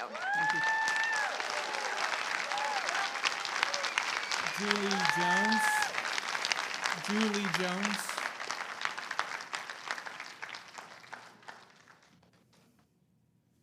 I've got a few different points to make, but I want to start with the most important. To let those of you in the audience and those watching at home know that some of us, a lot of us, more than you think, of the people who were born and raised here and have family histories in this county every bit as long or a lot longer than the people sitting up there in power. Some of us still remember what it is to be Appalachian. No matter how much a bunch of closed-minded, xenophobic bigots try to make you think we're all ignorant, hateful, and backwards, we remember that we like to think for ourselves, not have our opinions piped in from some billionaire somewhere. We remember who looks out for each other and who serves the wrong master. We remember that Appalachia always has been and always will be a little queer. My second point is, for those of y'all that like to think it's about the facts and figures, I would like to formally request to see a line item in a budget, and you made a very pretty one, but can you do it by the voting deadline of June 30th to give us a budget with a line item for every single additional unnecessary expense of leaving the FRL. I want to see how much it costs for the county to employ every Jackson-based FRL employee, not half of them, not a third of them, but every single one. I want to see a line item for every single desk, chair, bookcase, computer, keyboard, Wi-Fi router, server rack, and any other piece of hardware that we taxpayers will have to unnecessarily replace. How much for internet service, web hosting, software, licenses, and logins that we will have to unnecessarily replace. How much to operate the library until the one-year waiting period is up for the NC Block Grant, money that will be needlessly spent. How much money and time will we spend on replacing every barcode and every piece of data in every book, DVD, and other lending and reference material in both libraries? You heard that estimate before. It's about $40,000. May I remind you, that's more than the average Jackson County resident makes in an entire year. Furthermore, I'd like to know exactly how we're supposed to fund these needless costs when you're basically telling the visitors that our economy depends on to go ahead and not visit us. And lastly, I'd like to remind the commissioners what is in their mission statement and what is not. But that's too long, so I'll summarize. It is on page 18 of the budget. It is to do what is best for the long-term future of Jackson County residents, not the short-term special interests of a bunch of outside agitators with a political axe to grind. You've heard from your constituents. You heard us last time. Now you've got to decide if it's worth it. In case it's all you really care about, are you willing to spend every little bit of your political capital on this particular topic that your constituents are overwhelmingly against? Do you want every single commissioner's meeting twice a month to be like this one until the end of your term? You guys asked for this job. Do it.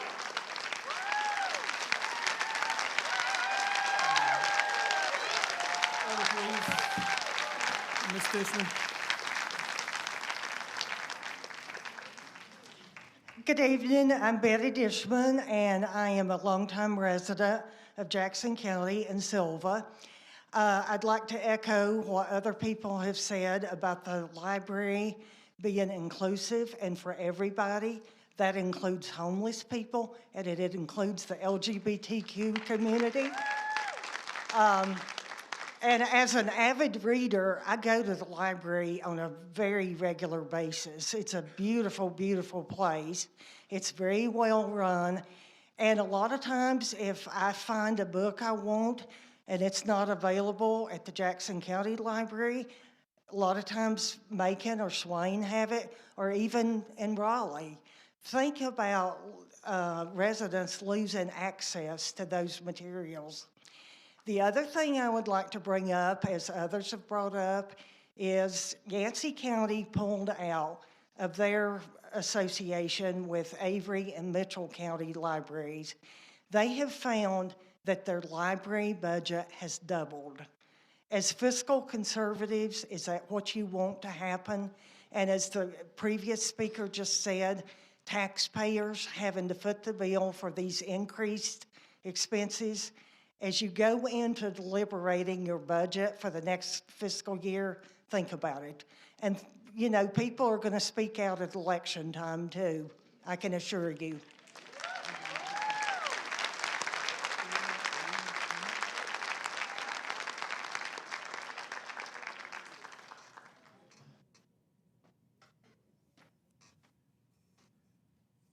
It's Reverend Sarah Lee Hinnett. I serve 2 churches in Jackson County and 2 churches in Macon County. My daughter was born at the Harris Hospital.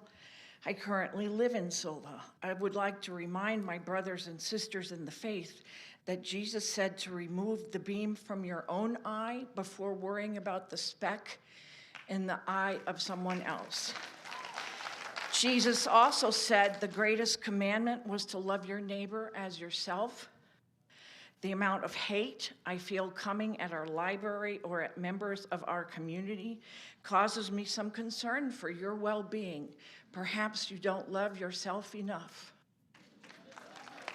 When I moved here 11 years ago after leaving, I came from outside Greensboro to be here near my son and his family.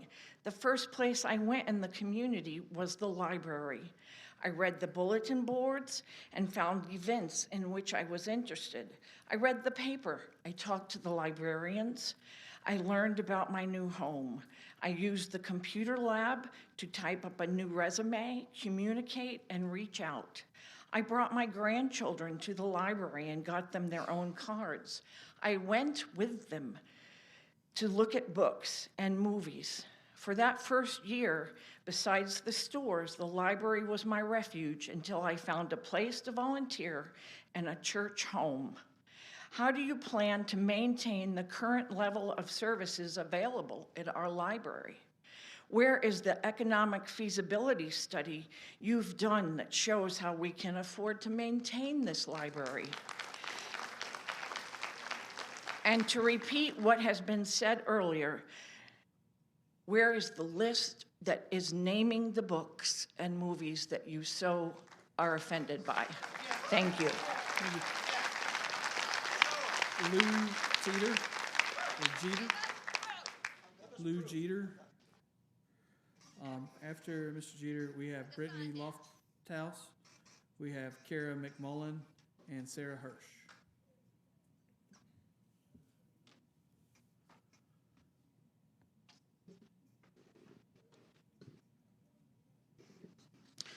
Hi, my name is Lou Teeter. I've been a resident of Cullowhee for over 30 years now.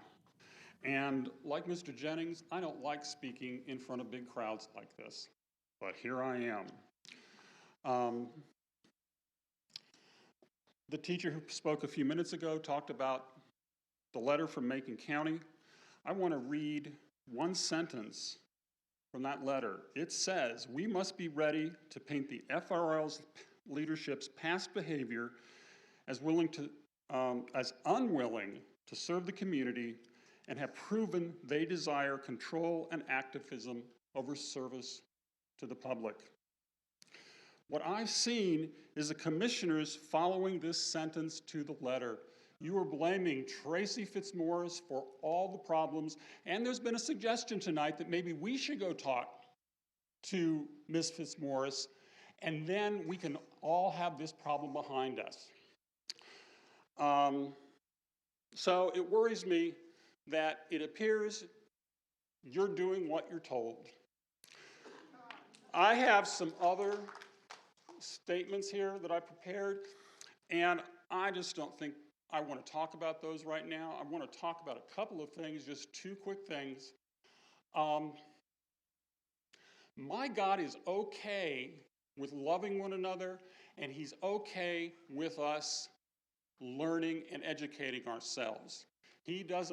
My God doesn't want us canceling people, controlling people, and telling other people what to do. And some of you may feel different, but the problem is, whose God are we going to follow? My God or somebody else's God? What you do is you leave God out of the picture.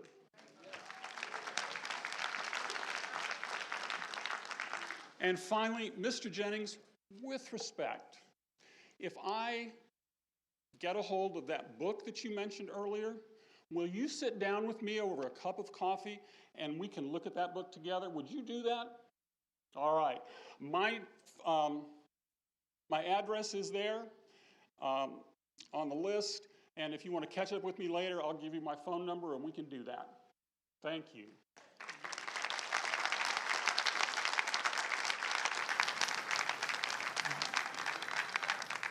Brittany Lofthouse.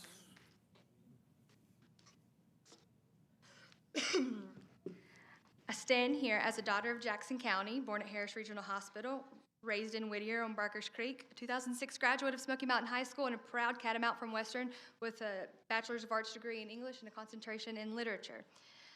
My roots here run deep, and because of that, I feel an intense responsibility to stand up for the people or places that helped shape me.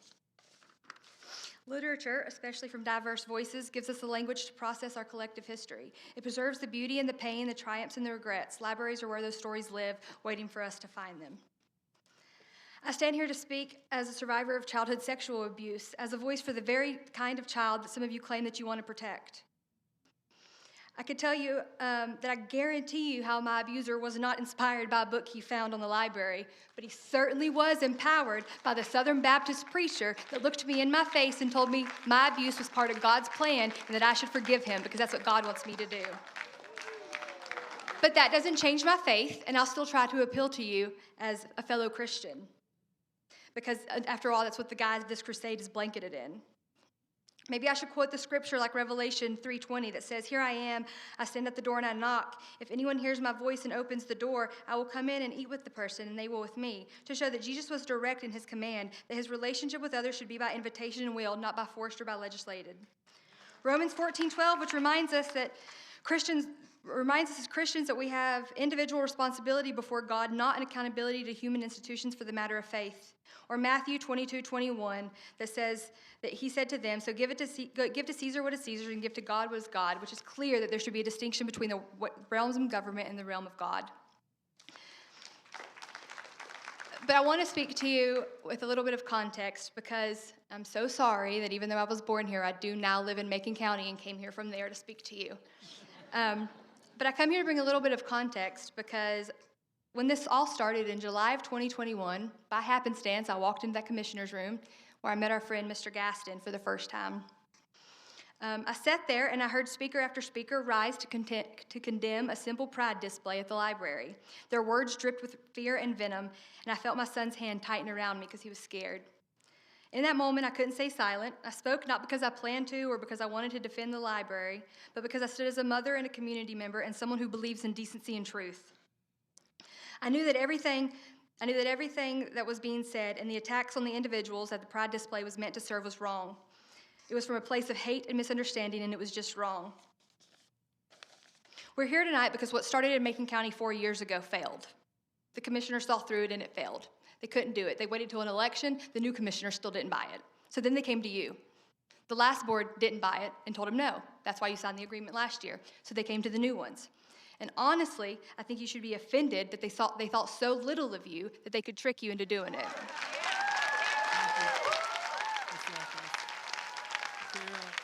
Sarah McMullen. After Ms. McMullen, we have Sarah Hirsch, Jim Gaston, Amy Schneider. Ms. Hirsch. Hi, my name is Kara McMullen. I live, work, and vote in Jackson County. I'm here to voice my support of Jackson County remaining in the FRL library system. The Jackson County Public Libraries, under the leadership of FRL, provide resources that are typically unheard of in rural communities like ours. I was raised by two pastors who, when preaching, taught me many life lessons. These lessons include loving my neighbor, regardless of what they look like, how they talk, and who they pray to. They taught me to stand up for myself and others when I could, and to love even when I couldn't. I was raised in the church and also in libraries. My local public library gave me resources like computers and books that taught me how to look into different worlds. They also taught me age-appropriate sex ed via books that my parents monitored, a task that they found very easy. The FRL grants resources like these to the public, along with displays and programs that welcome all. The gentleman from the Baptist Church was so close to the point when he said that libraries should be open educational spaces for all. FRL improves our library system in numerous ways that have been mentioned time and time again in this meeting and in previous ones. The desire of this small group of individuals to control these spaces as people that don't have any profession and professional experience in the library field is dangerous. Please heed the amount of constituents that are voicing their support of remaining in the Fontana Regional Library System. I would also like to voice that we were not allowed to bring in food and water, which creates a very uncomfortable atmosphere during what we know is going to be a long meeting. A lot of people came straight from work without dinner. And I also think it's important to state that Brexit was a failure and a very appropriate parallel to compare Jexit to, so keep waving those signs. Thank you.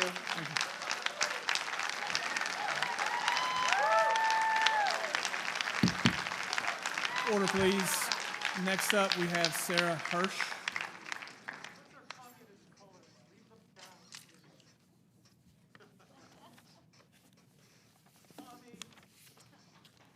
Hi, good evening.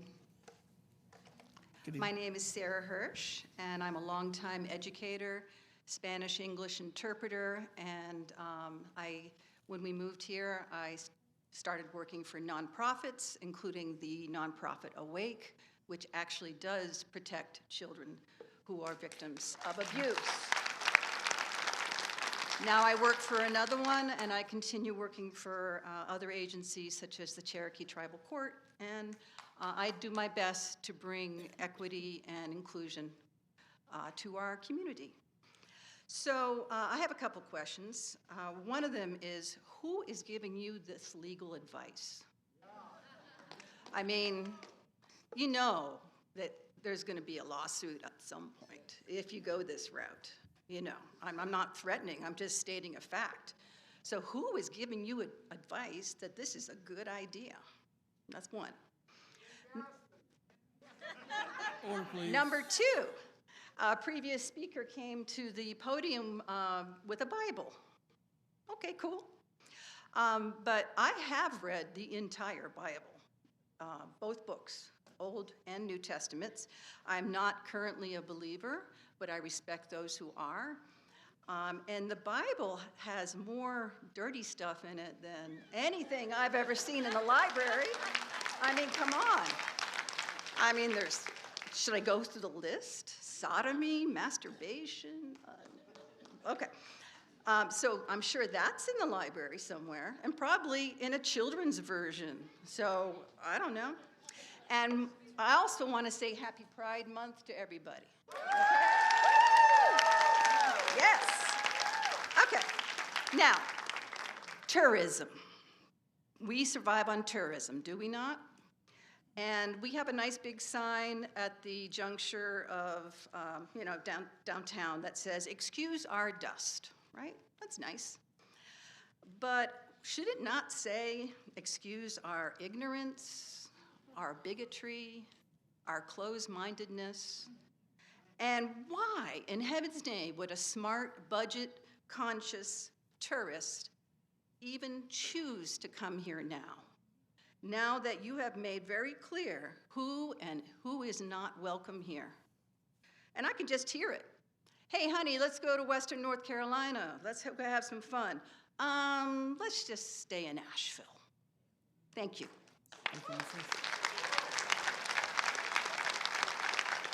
Jim Gaston, Mr. Gaston. My name is Jim Gaston, and it sounds like I have a few fans here from the yellow shirts.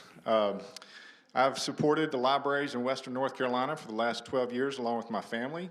This is an issue that affects all 3 counties, as all of us have a voice because we're entangled in this.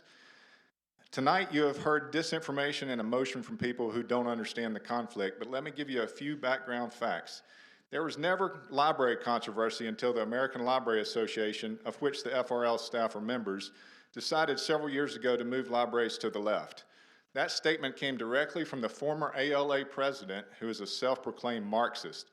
How would people here like it if the ALA and the FRL wanted to move libraries to the right? The FRL, and especially the director, has carried the water for this DEI movement, doing exactly the opposite of bringing people together. We see the fallout of these divisions nationwide and the cover-up with emotion, false victimhood, and disinformation. Just look at the tempest in the teapot tonight. There might be a few hundred people here, but let's remember that 3 counties using FRL libraries account for nearly 100,000 people. Again, this issue affects all of us in all 3 counties. Libraries are for everyone, no matter our political stripes. Yes, public places are where we are supposed to find common ground. No one is attacking the library, and nobody wants to control anything. However, why has the FRL continued to stoke controversy by wasting tax money shifting library culture to the left?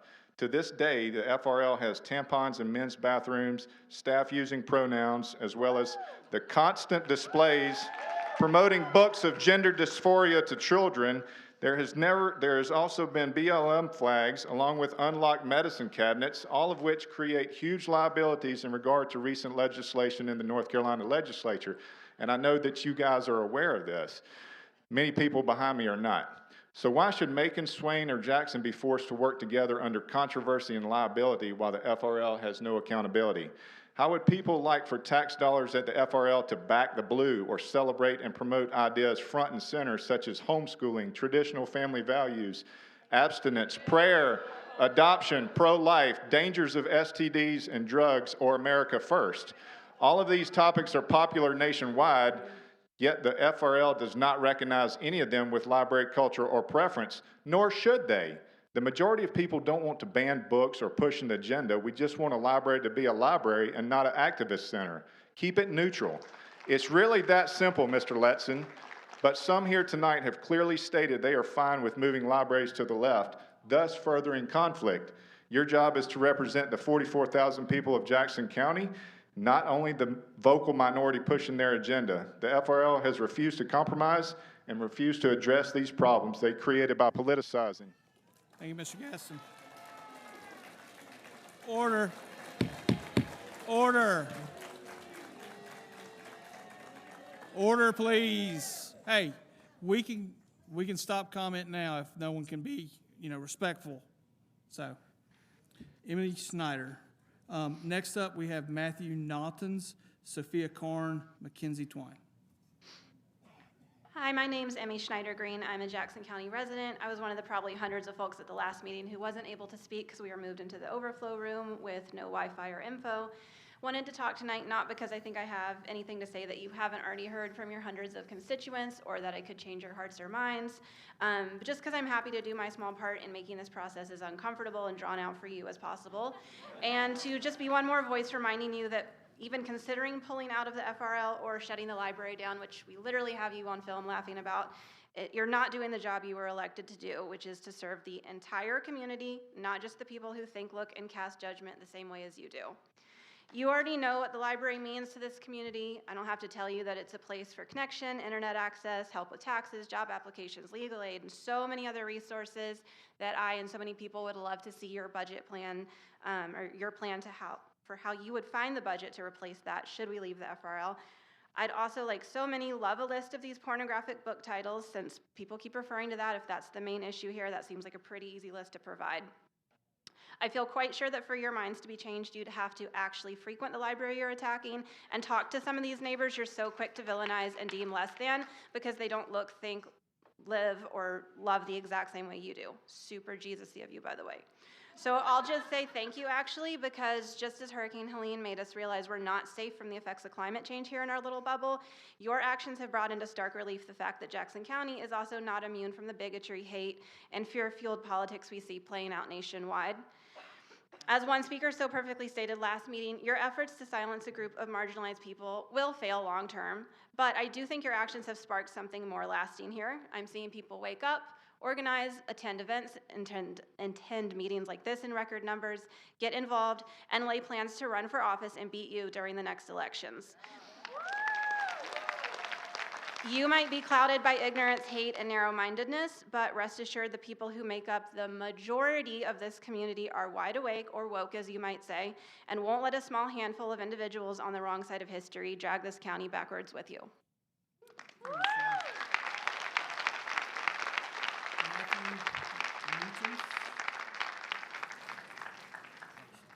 Nations, I'm sorry. There's a. First, I'd like to start off saying thank you for your time and opportunity to stand as a lifelong resident of Jackson County and to state my belief, conviction about the topic at hand. As a born-again Christian, husband, dad, and youth pastor of a local church here in Jackson County, I think that it's inappropriate for Fontana Regional Library to push an ideology upon the youth in Jackson County through material within the library. It is my belief that the library should be a safe place for anyone and non-biased for any ideology. While I do not hate or think of myself higher than anyone, but I will not and cannot stand for the ideology that is being pushed. When I think about this, I think about our Lord and Savior, Jesus Christ, who hung upon the cross of Calvary, died for our sins, was buried, and 3 days later arose while on the cross, and he cried out, "Father, forgive them, for they know not what they do." This is exactly what Fontana Regional Library is doing.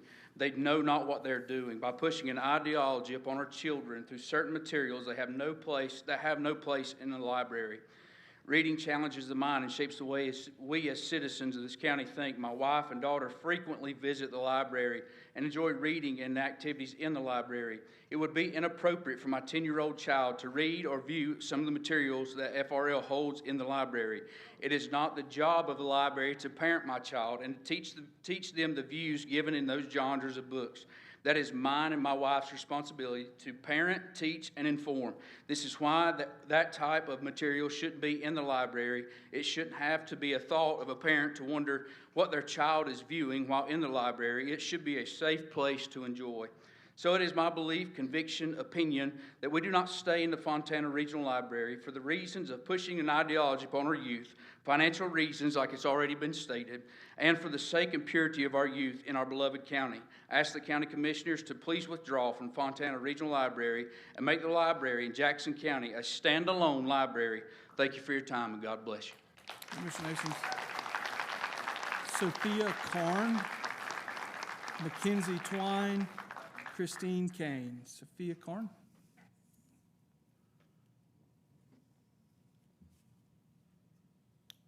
All right. In 1935, during a time of economic recession, raising global tensions, and a general growing backdrop of uncertainty and fear, the WPA created a program called the Pack Horse Library Project.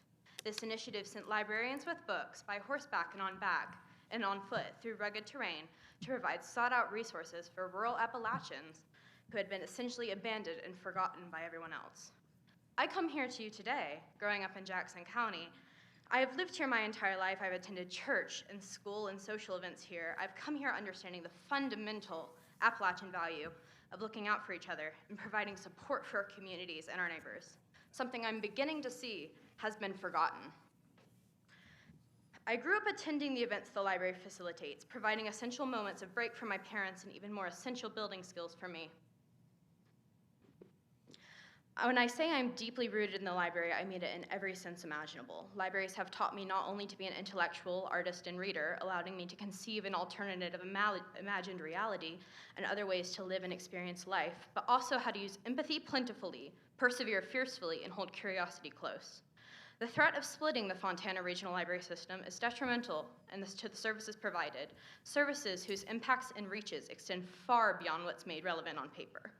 You claim that Jackson County can maintain its own library. You claim that we are not receiving adequate enough support from the system. You claim that removing JCPL from the library would not close the library.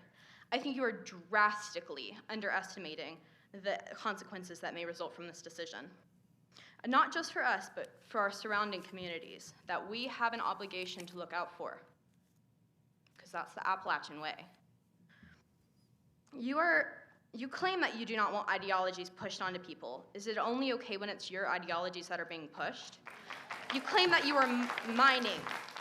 You claim that you are trying to protect children and members of the next generation.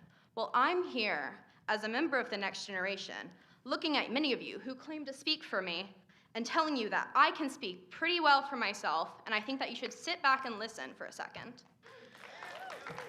The libraries in Macon, Swain, and Jackson County provide services for our rural communities, not as an exterior imposing power, but as a key link to the chain that creates and connects our community. There is a claim that agenda is being forced on by librarians and librarian supporters. And while I'm reminding you that access to information and different ways of life is not an agenda, I believe a worse act has been performed: the politicization of education and access to information. We as Appalachians and the people of Civil will hold that earlier mentioned value of supporting each other. I hope the same out of all of you. Thank you. Mackenzie Twine. Mackenzie Twine. There. After Ms. Twine, we have Kristen Kane, Travis Russell, Janine Nichols. Hi, my name is Mackenzie Twine, and I live and vote in Jackson County, and I have done so since 2018. And I have also been a library card holder since 2022 after I finished my master's degree at Western Carolina University, where I specialized in English literature. So basically, I have $18,000 in debt because I really like books. So regarding an earlier comment to move books to different stations, I understand the impulse to classify books correctly, but ultimately it's the job of parents, as it's been mentioned, to research and determine what their children should be reading and making sure that those books are appropriate. Growing up, my parents never denied me knowledge, whether it was knowledge they agreed with or otherwise. I read books that taught me about sexuality, diversity, and ultimately, community. They also took me to church, so I was never denied religious knowledge either. So I'm currently a civil litigation paralegal, and I've been involved in dozens of conversations where parties come from different places, often with animosity, to reach an agreement. This, of course, often does entail that neither party actually ends up fully getting what they want, and that's par for the course. I've also drafted and sent out dozens of demand letters, and they always end with "and or else." And based on your comments in this regard, this is an or else. It's not a conversation or a negotiation with FRL, and if your demands are not met, you will withdraw from the system. As a result, you will not only harm the FRL system, you will also irrevocably harm your constituents, which includes the children you proclaim to protect. I also want to note that I first learned what the word fornicate meant by reading a dictionary in 5th grade. I don't see that book being raised as a concern for our children. Thank you. Thank you. Kristen Kane. Good evening. Good evening, Commissioners. I am here in support of our Fontana Regional Library. It is frustrating that I am again speaking about the continuation of the FRL. We've spent the last couple years discussing Jackson County's need for this broad access to library services, and you, the Commissioners, just participated in writing a new 10-year contract to keep the FRL intact. Why are we back here now? This decision was made with input from the community to meet the needs of the entire community, as it should be. For parents who have concerns about the content of the library, the answer lies in your involvement, not in controlling what every other person can access, but in paying attention to what your children are reading and accessing online. There are many safety options already available. Parents can look online to see what books their children check out. Young children are not allowed in the library unaccompanied. However, the most powerful is having parents actually participate in their children's reading activities. When my son was a child, I read every book he checked out. We were then able to discuss the content as it related to our family's belief system. The responsibility falls on the parent to pay attention, not on our commissioners to throw away the resources the vast majority of your county residents rely on regularly. The callous manner in which Ms. Hooper referred to getting rid of our library, not a laughing matter, is inexcusable. How many of y'all use the library resources? How often? Your job is to provide resources to all of your community members, not pander to a minority of noisy constituents. I hope you will look back on all of the information already reviewed in making the decisions that resulted in the recently finalized contract and recognize that this job is done. Our library is doing its job, and there are more important things, new business, that need your attention. Thank you for your time. Thank you. Mr. Russell, Travis.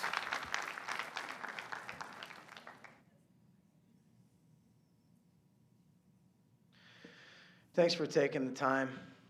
It's hard to find the words to say after so many people have gotten up here and spoke.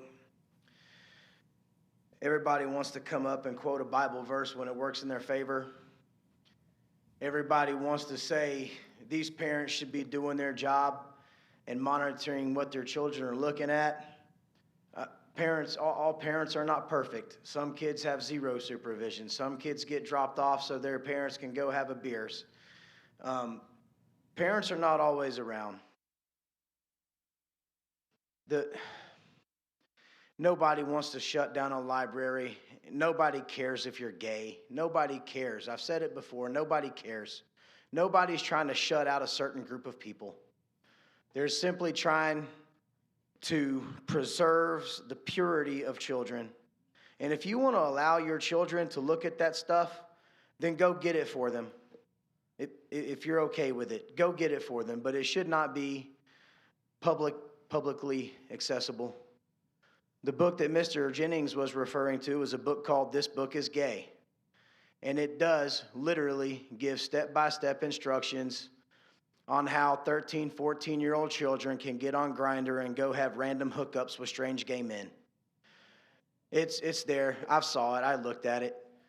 Another thing is, children can be persuaded to do whatever you want them to do and be whoever you want them to be. Children are easy to persuade. So, let them get of age before you're trying to persuade a child one way or the other. And let's please all keep in mind that I don't care if you're on the left side or you're on the right side, if you want to insult the commissioners and threaten them. Let's please, it's about the kids. It's not about any adult in this room. It is not about you or what your profession is or any of that. It's simply about kids. And we're not all going to see eye to eye. That's the way it is. We're not going to see eye to eye. But if you can't agree that teaching 13, 14-year-olds how to get on Grindr and hook up with strange gay men, if you cannot agree that that is grooming and sex trafficking, well, I guess we don't agree on that. But I am, for one, I am completely down with having no compromise with the FRL. They should have never put those books in there to begin with. You already asked them to take them out one time. They doubled down. They didn't do it. So why give them another chance? Thank God Jackson County can support their own libraries. Thank you for your time. Janine Nichols, Jeanne Nichols. After Ms. Nichols, we have We David. can't hear your name when they're clapping. After Ms. Nichols, we have David Parker, Savvy DeHart, Destry Lake Lauder. Ms. Nichols. Thank you. Commissioners, my name is Jean Ann Nichols. I also live, work, and vote in Jackson County. And like most of the others in this room who have never raised a child, I am an expert in parenting. In reality, as a career public educator, I have a lot of experience with parents. And I speak tonight in support of the library and its remaining in the FRL. And in particular, I want to address the notion that the FRL is harmful to children. One of the most painful lessons that I learned as a K-12 educator is that 99.9% of the time that I, as a teacher, could never care about a child and know what was best for them better than their own parent. As silly as this sounds, I had to learn to trust parents with their own children. And I got much better at my job when I learned to respect parents and to listen to them. Commissioners, most of the parents that have stepped up to this microphone in this meeting and the one prior have expressed their distress at the intention to diminish and weaken our library. I think we should support their right to raise their children according to their family values. Particularly as public servants, we should support parents and let them determine what free speech is granted to their children and what free speech their children are allowed to engage and read. It was not my job as a school teacher to parent a child. It is not your job as a commissioner to parent a child. Our job as public servants is to be a steward of the common good so that parents can choose what is best for their families. Leaving the FRL hollows out our common good and the gem of our library. Commissioners, I ask you, I advocate for you, I urge you to trust the parents of Jackson County. And I would remind you of what most public school teachers know. When public servants confuse their jobs with parenting, they usually become unemployed. Thank you. Thank you. David Parker. David Parker. Savvy DeHart.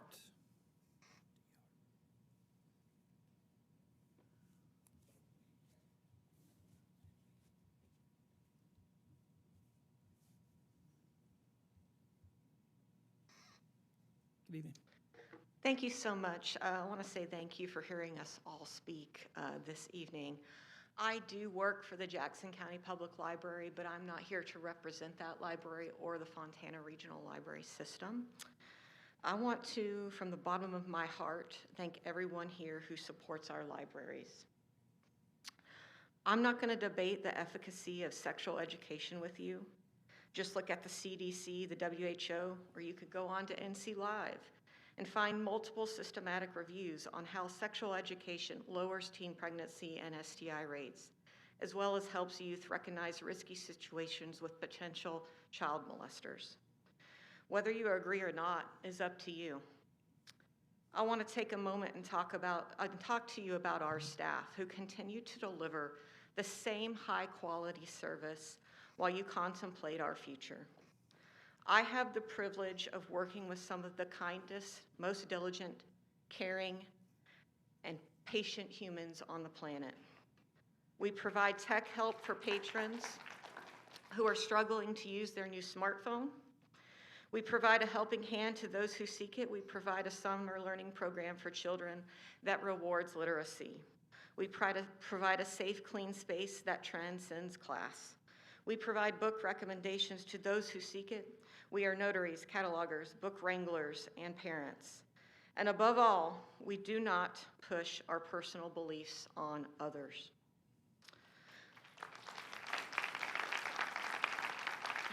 We have an excellent director, Tracy Fitzmaurice, who is absolutely the best example of an empathetic leader. I'm honored to come back here and learn from her example. And that's what a library does. That's what a librarian does. Any librarian with integrity will fight censorship and those that wish to control the narrative in America. We are here to provide you access to materials, not to take books away. I'm not asking you to read This Book is Gay. I'm asking you to read what you like and let others do the same. Thank you. Destry Lager, Destry.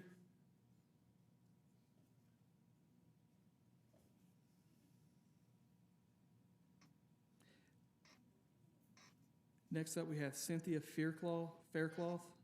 I know Destry's coming. I see her. Just for the next few, Cynthia Faircloth, Ron Robinson, and Tom Downing. Just be ready. Destry. Alrighty, Destry Leger here, so close. I have been to the library twice this week. It's only Tuesday, and I have not seen any of these scary pornographic indoctrination books, displays, whatever you guys are talking about. I have seen kids get a free meal. I've seen parents have a place to gather and discuss with each other, and I've seen staff who have kids' best interests at heart, including the person who just spoke. Again, I said this last time, I don't trust that you guys are gonna do the right thing here. I think you've all already made up your minds. You all sit there as though you definitely have. You don't seem to be operating in good faith. I'm not gonna talk to you like you are. So I'm just gonna spend a little bit of time to address some of the misinformation that has been spoken tonight. I wanna first do the reference of PG-13 movies in comparison to the library. You might not know that PG actually stands for parental guidance. And that means that the parent has the right to choose if the child sees the movie, not that the movie is there at all. So you have no right to dictate what kids read any more than you do for what movies they see. All right, going on. So, we shouldn't have books that kids don't understand. Are you guys telling me that y'all dropped the King James Version of the Bible in front of your kids and they understand it? Because y'all should be teaching in schools, because I barely understand what's in that thing, but good for y'all and your kids' critical reading skills. Going back to critical thinking and reading and all of this, it took me about 35 seconds to do a Google search to see that according to mountvernon.org, which is the place of George Washington for those who are not familiar, it is impossible to rightly govern a nation without God is frequently misattributed to George Washington. So that's not a real quote. Let's see. I believe we have the money to do this. I might not have the numbers to back it up, but I believe we have the money to do this. I believe I got $50,000 in my bank account right now. That doesn't make it true. Generally, I like to mind my own business and not tell other people how to parent. It does seem worth mentioning, you're not supposed to drop your kid off at the library unattended to go drinking. So anyway, I do want to close with saying, like, it's obvious that everything is about censorship and partisanship and promoting one ideology, over the other. If you've been to the Holocaust Museum in DC, the opening is when they talk about censorship, degenerate art, and book burning. And it is obvious that a lot of y'all would not be on the right side of history in that discussion. And that ultimately led to the genocide of millions of people. Thank you. Thank you.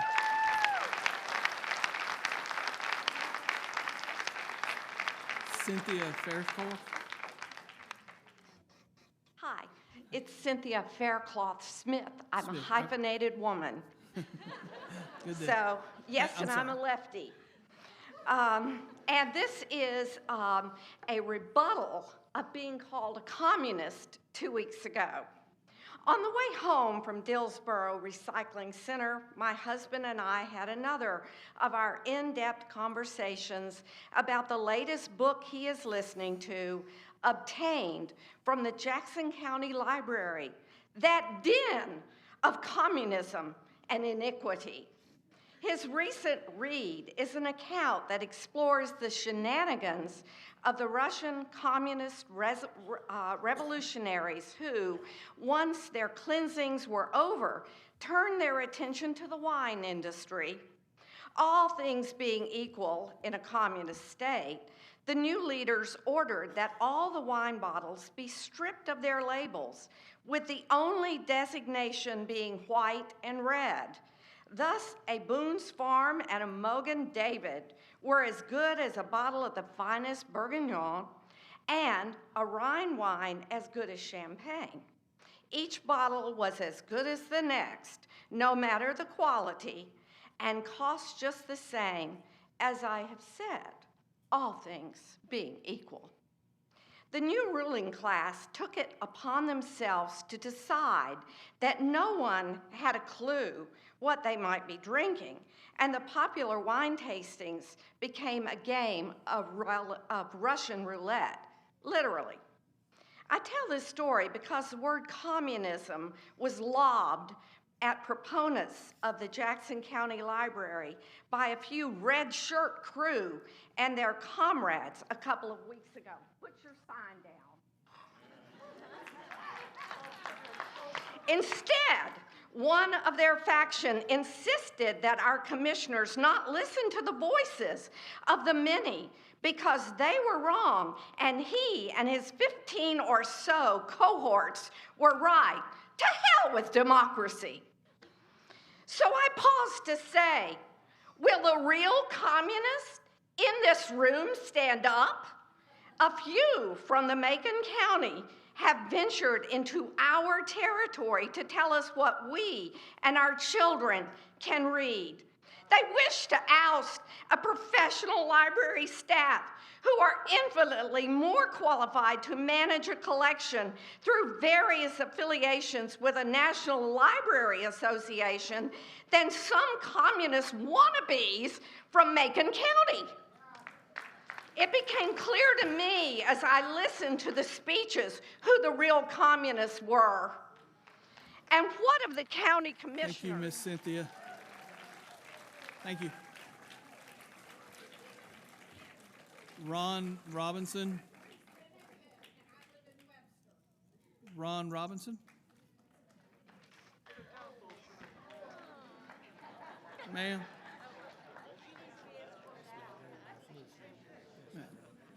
First warning for that.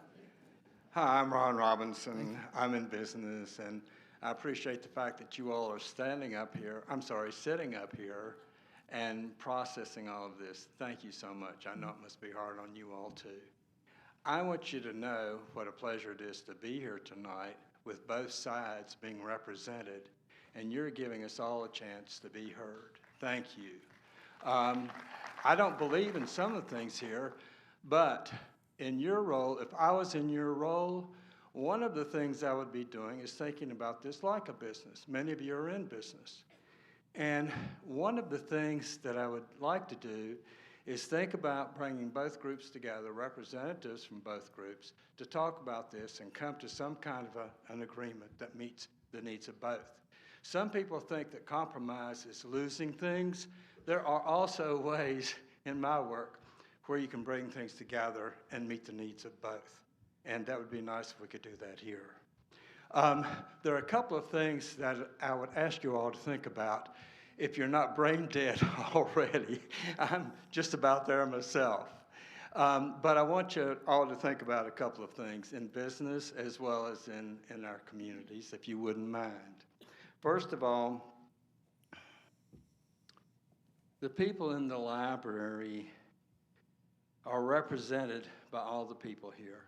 You have heard tonight and the other night and at the fountain, you have seen where a majority of the people who speak are speaking for the libraries staying as one whole. The numbers on this, I have looked at some too. I would still be hard pressed to figure out which would be right. But I do know one thing. You all have an opportunity to bring peace or to create more energy toward hurting you all or us if we don't start thinking about how we can bring everything together. And the majority of the people that I'm seeing are in favor of the library as it is now. This could be kicking over a beehive if you all are not thinking about what's going to be happening if you all make this change. Because a lot of people are against change. You know, we like the status quo.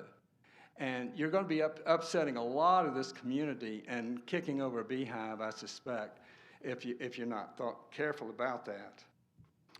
One of the other things is that in our democracy, and I know this is hard for you all. Some of you have very strong values one way or the other, as I do. But think about this. It is not... I'm sorry, Mr. Robinson, that was 3 minutes. Thank you. Tom Downing.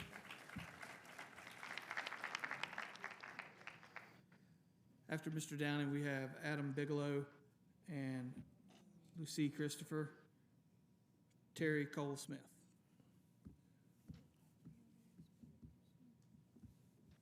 Thank you. I'm still Tom Downing, and I still live in Cullowhee. I don't want to talk about my first memory. I don't want to talk about that, although it was in the library. I was a little kid. My dad took me there. Even in the 1960s, you couldn't go to the library if you were a little kid. You have to be like, I think it was 16 to be alone, actually, at that time in the 60s. I don't want to talk about public forums.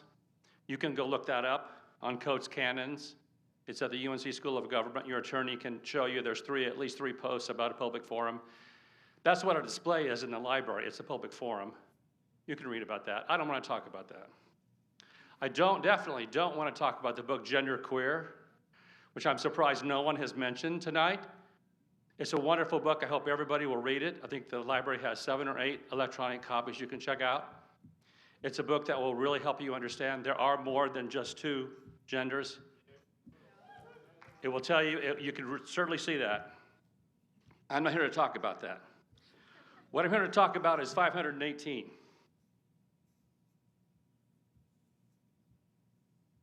518 books? No. 518 people? No.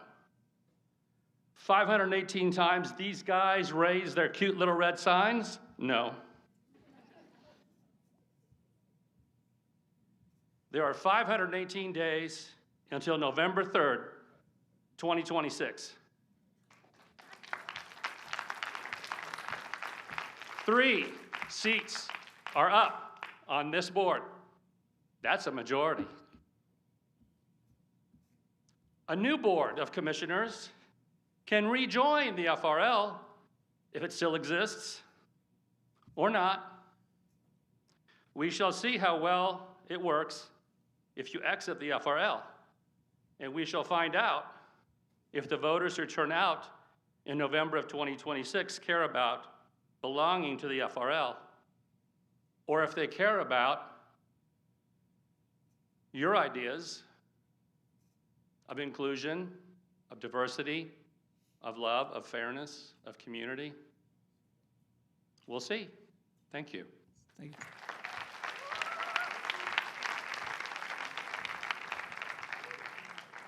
Adam Bigelow? Lucy Christopher had to leave. She was here in support of maintaining the relationship with Fontana Regional Library.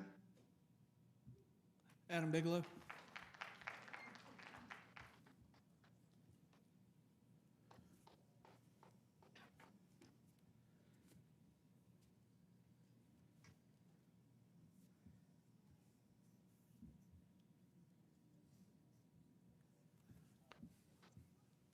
I'm Adam Bigelow, Cacall.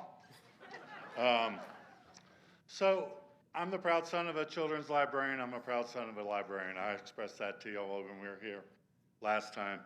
I'm here to express to y'all that I believe that our library is better when it remains a part of the Fontana Regional System, that Western North Carolina, especially since we showed it last year with recovering from Helene in that emergency, that we could come together across ideological lines and help our neighbors in our community. Currently, one of the benefits of the Fontana Regional Library System is not directly to Jackson County, but it's to one of our neighbors, Swain, who have 83% of their land in federal government-owned land, and so don't have the tax base. And I think it's a really good thing to help our neighbors.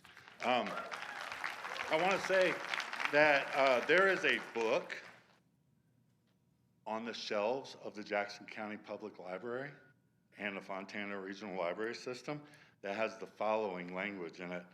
And I'm not sure if y'all are ready, but it's two young people talking to each other. How fair and pleasant you are, delectable maiden. You are stately as a palm tree, and your breasts are like its clusters. I say I will climb the palm tree and lay hold of its branches. Oh, may your breasts be like clusters of the vine, and the scent of your breath like apples, and your kisses like the best wine that goes down smoothly, gliding over lips and teeth. She answers, that pleases my lover, rousing him even from sleep. I am my lover's, he longs for me, only for me. Now, I haven't read this book, but it's there, and it's got a lot of more racy things in it. I believe y'all call it the Bible. And there's a lot more things in there too. But here's the thing. This isn't the forum for my complaints about taking that book down. There's actually a process at the Fontana Regional Library System and at the Jackson County Public Library System that is in play. And so if I had a problem with that book being available to people, which I don't actually, I was being facetious, maybe even some would say performative, I have a process I can follow. But there is a benefit to being a part of the regional system, and that is about being good neighbors and being better ourselves as part of a collective of Southern Appalachia. So in closing, please listen to your constituents more than just the members of your church, and keep us in the Fontana Regional Library System, and maybe pass out bottles of water to people because they're thirsty. Thank you, Adam. Terry Cole Smith. Ms. Cole Smith.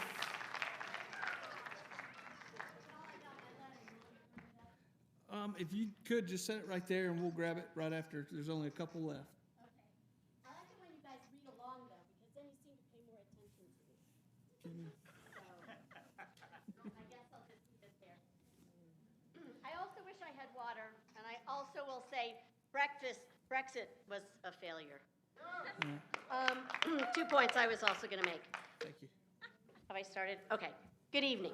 Tonight I'll confine my remarks to information that I culled from my FOIA request for emails to commissioners about the library. So far, I have only received emails through February 12th, 2025. Because John Smith said at the May 6th meeting that he continues to get hounded by people about the stuff they are displaying at the library, and that he is, quote, here to serve the residents of Jackson County and what they want, and by and large they're not happy with what's going on, I've used his emails for my numbers. But note that other commissioners basically received the same emails. And Todd and I spoke, and he pointed out there's also phone calls. But At any rate, first of all, the majority of emails complaining about the morality of the library system and advocating for a couple specific library board members came from Macon residents. Only 6 were from Jackson, while all the positive comments came from Jackson County residents. This is out of 114. In this time period, Mr. Smith received 28 positive comments, including those who request the FRL remain intact. He received 40 negative comments, but 20 of those were people also writing primarily to recommend adoption of the new FRL contract, the one that was just signed, or were from the same people who had already written in. Most of these were the same Macon County Christian nationalist folks. 9 from Jim and Leah Gaston, 7 from Mindy Darnell, and 3 very long ones from Jeff Rockwell of the Macon Patriot.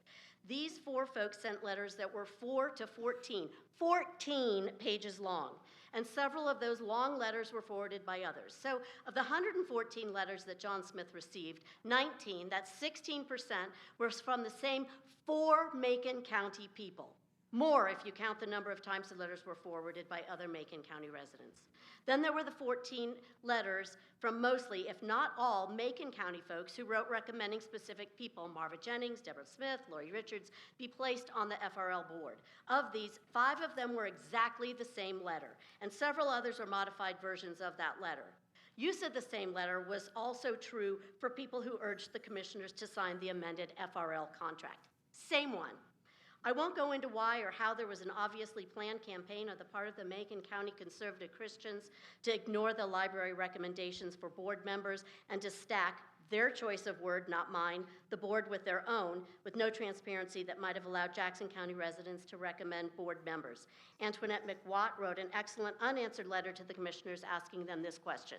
So, Mr. Smith, when you say you felt hounded by people about the stuff they're displaying in the library, I do empathize with you. Despite the fact that there were nearly as many people with positive comments about the library, most of these were short, to the point, and almost all from different people in Jackson County. Let me emphasize that these were people from Jackson County, that these were people from Jackson County who you, John Smith, said you were here to serve. The overwhelming bombardment of very long, 14 pages. Thank you, Ms. Cole-Smith. Alan Lomax. After Alan, we have Stephen Alston, or Alfinson.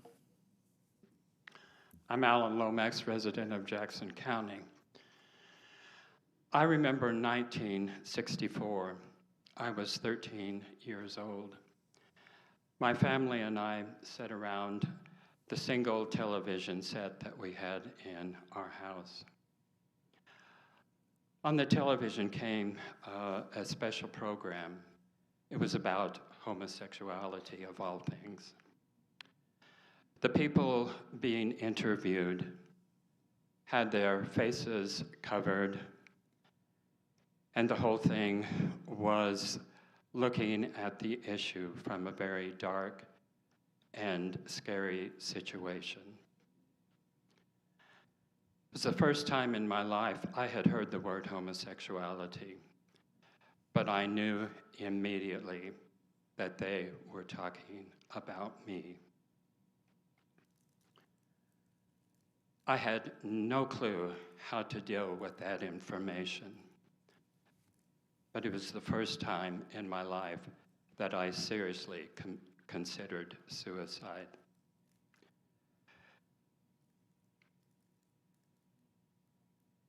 There was obviously a clear and definite intent at that time to erase people like myself, to make us invisible. And yes, I will use the word censor us. No one groomed me. No one in my life had ever alluded to the fact that there was such a thing as same-sex attractions. I didn't come out as a gay man until I was in my late 50s. I want to thank the pastor who came up here with his Bible and made it clear and plain as to what this issue is all about. It is clearly an ideological issue, and it is clearly an attempt to erase and make people invisible like myself.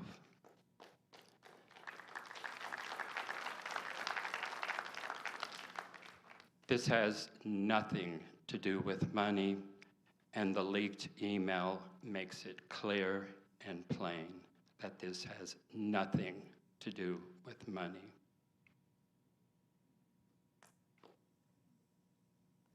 Thank you.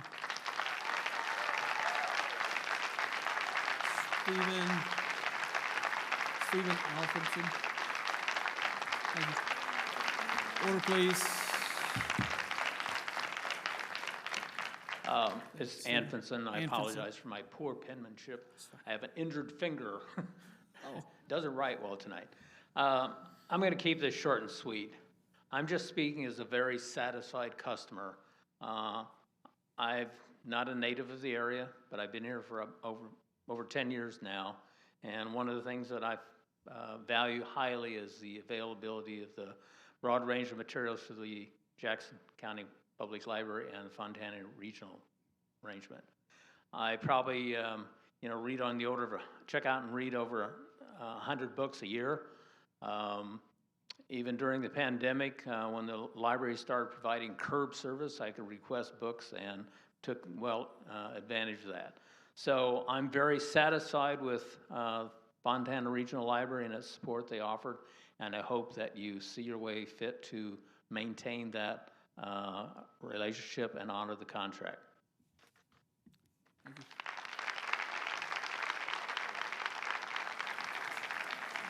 Mr. Anfinson was our last speaker for the evening.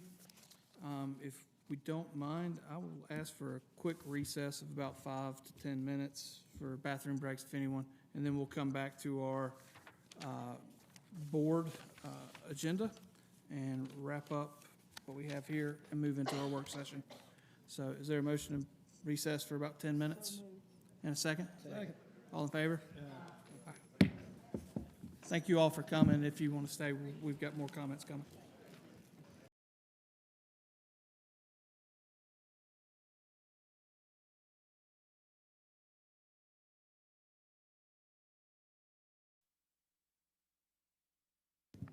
We'll go ahead and call the meeting back to order. Sorry. First up tonight, we have a couple of appointments. The first appointment is for the ABC Board. There's one reappointment, and it is for Mr. Donald Ferguson. Mr. Ferguson's been serving on this board since 2014. He's been recommended as a reappointment. If there are no objections, is there a motion to appoint Mr. Ferguson? So moved, Mr. Chair. And a second? Second. All right. All those in favor say aye. Aye. Aye. None opposed. Next up, we have a 250-year committee.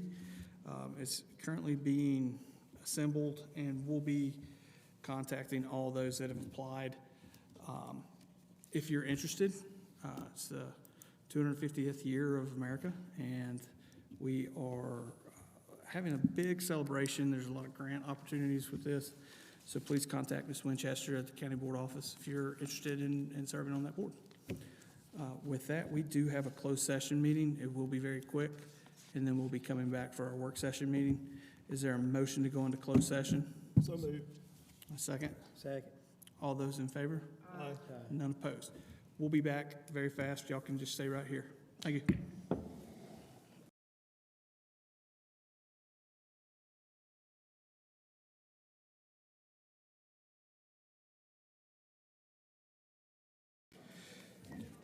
Coming out of closed session, there was no action taken on real property or legal. With no further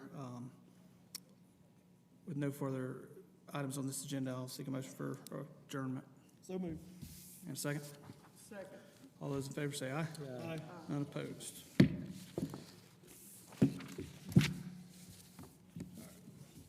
Moving on now, call our work session into order. All right. First up tonight, we have our Fontana Regional Library discussions. I'll turn the floor over to Mr. King. One of the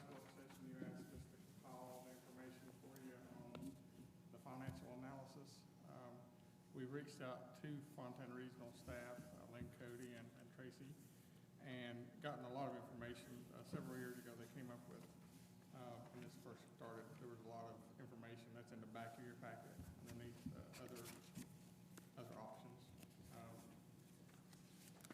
But we took the current analysis or the current budget, which they always provide, during budget process, and looked at it from the standpoint of the staffing at the current levels, basically pulling those folks into the county system, which would increase their salary.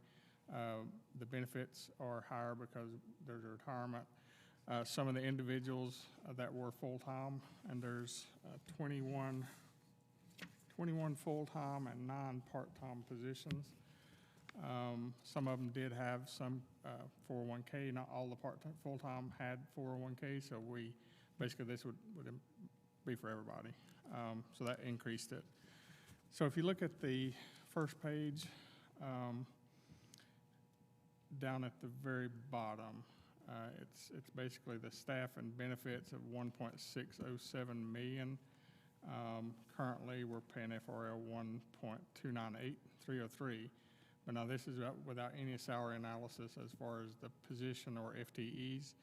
After looking at the 54 positions currently, 54 full-time positions at FRL currently, there's Swain, there's 3 who operate in 1 library. Macon has 3 libraries, and they've got 16. And Jackson has 2 libraries, and we have 21 full-time. Part-times, Macon has 11 for 3 libraries.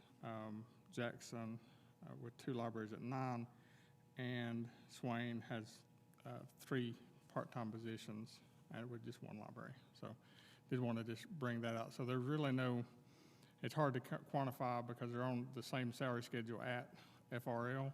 But if you take that away and you do the salary analysis based on the current FTEs that they're totally doing, it brings the total budget to right at $2 million. But that's without any analysis whatsoever as far as staffing levels or looking at schedules or anything. So just want to be transparent about that. So in there, you've got the budget.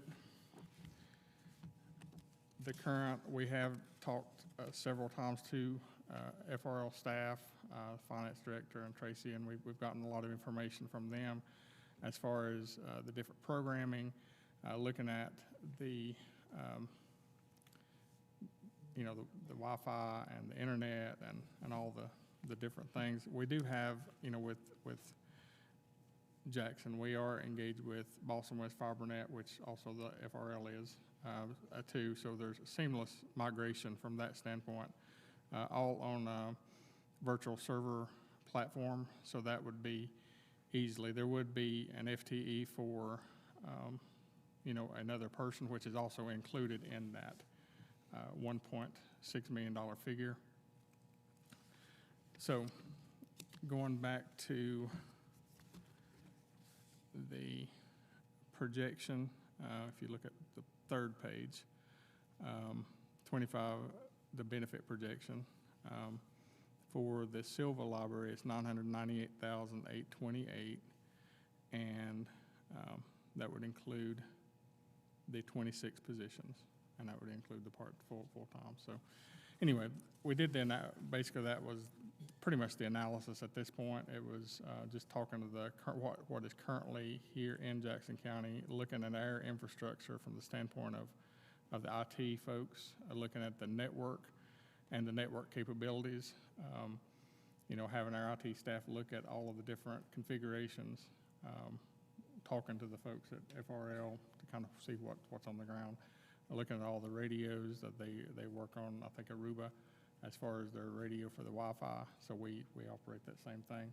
So there's a lot of different similarities, and the utilization piece, trying to figure out, which would be, when you integrate, it's kind of hard to know until you go through that process. So, if the board chooses to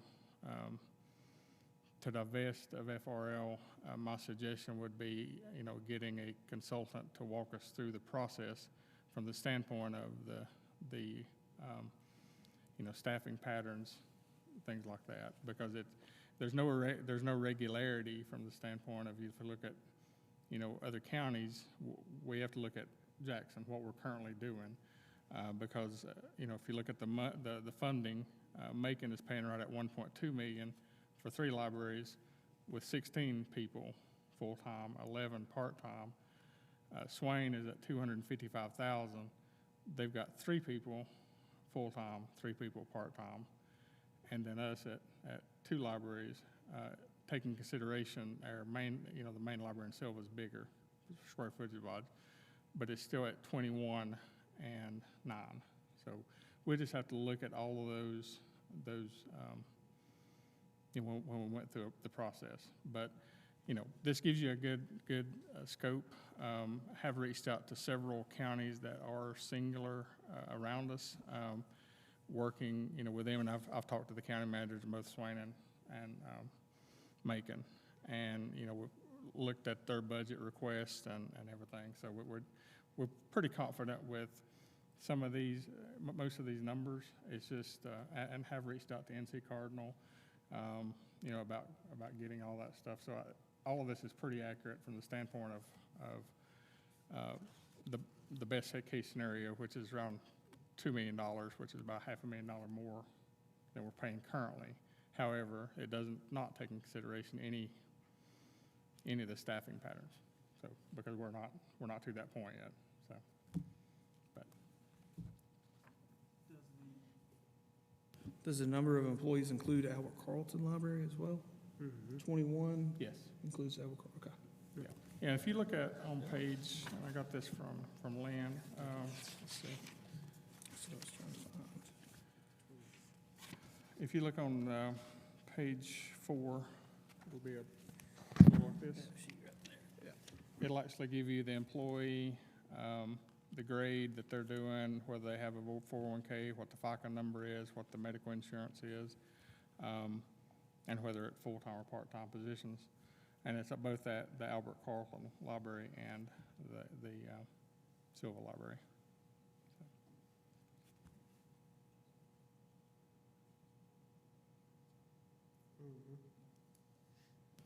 Didn't realize how many part-time individuals are at the library.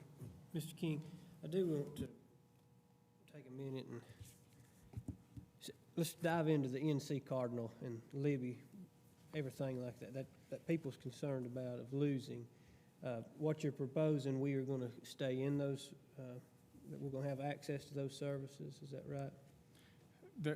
And are we going to have an increase? There is a process that you have to go through, but if you look at back in the information from FRL, there is a section, I think it was NC Cardinal costs $4,500 a year for Jackson County Library to be a part of it. But there is a process, and it is a process during that separation year that you have to go through.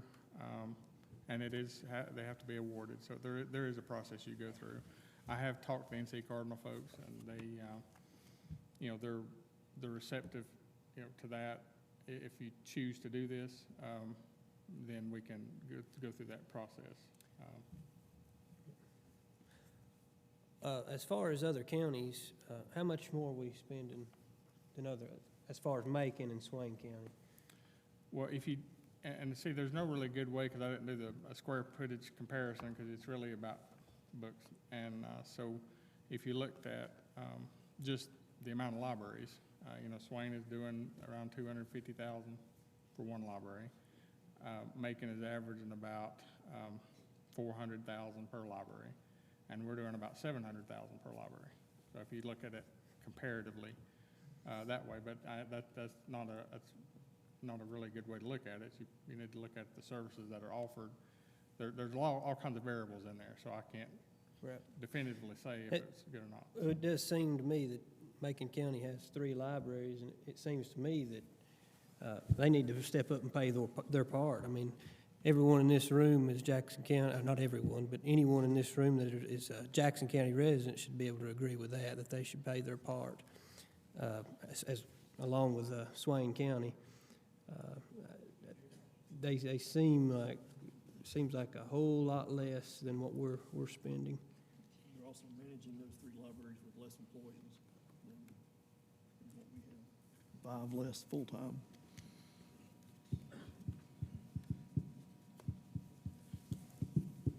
I think what we kind of forget is that, I mean, the volume that goes through our one library, we're getting what with these part-times, you know, they're not receiving benefits. So, where they may have 16 full-time, in our total library system, we've got 21. I just don't think that, that we can compare apples to apples when we're looking at a Macon County versus a Swain County versus a Jackson County. I think that we almost have to find another county that's independent to really look at Well, I'm talking about the regional agreement. I'm saying if we were to stay in, that they need to come forward and pay, you know, what'd you say we were paying, Mr. King, $35 per capita? Yeah, it would end up being like 37. 37. I mean, if you look at per capita, like I say, it's hard to quantify the data because of the fact that, you know, we might offer more programming here than in the other counties, and if they're trying to keep it separate, but it's just, there's not much information out there from that standpoint. So it just depends on what kind of services the other counties are offering, you know, and the utilization of their staffing.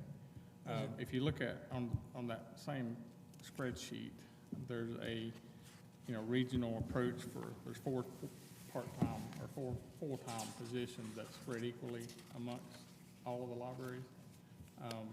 That's really the only regional impact there is. If you look at the budget, which I included Macon County's budget on the very back page, the one that's separate, this is actually their budget for their 3 libraries. And that was sent to me earlier today, so I just included that in the analysis as well. And also talked to, you know, the librarian in Swain and everything. So, anyway, this should have as much information as you know, we currently have without going through, you know, an analysis of like staffing patterns, programming, you know, the amount of books that the system has and how much is in Jackson and how much is in Macon. You know, all of that is up for, you know, discussion at this point. So. They need to be paying their part, I think. Yeah. All right, just looking at Hudson Library and Nantahala Library compared to Albert Carlton, I think that I mean, their total revenue is just over $400,000 total. Albert Carlton is one library, and their total revenue is, do you know what page that revenue would be in?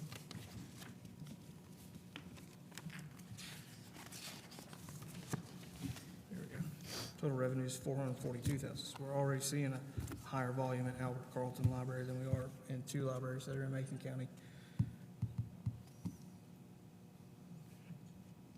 Do we know, I guess this is kind of the big question, for comparison from Jackson to Macon to Swain, volume of people entering the doors or checking out books, are we higher for any reason in Jackson County than we are in Macon County and Swain?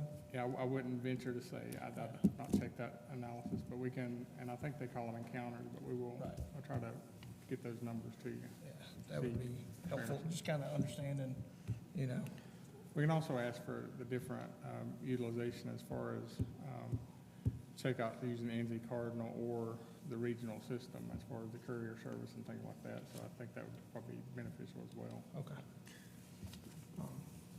Regardless, it's an increase. If you look at 25, 26, if we were to take this over, it's $220,000.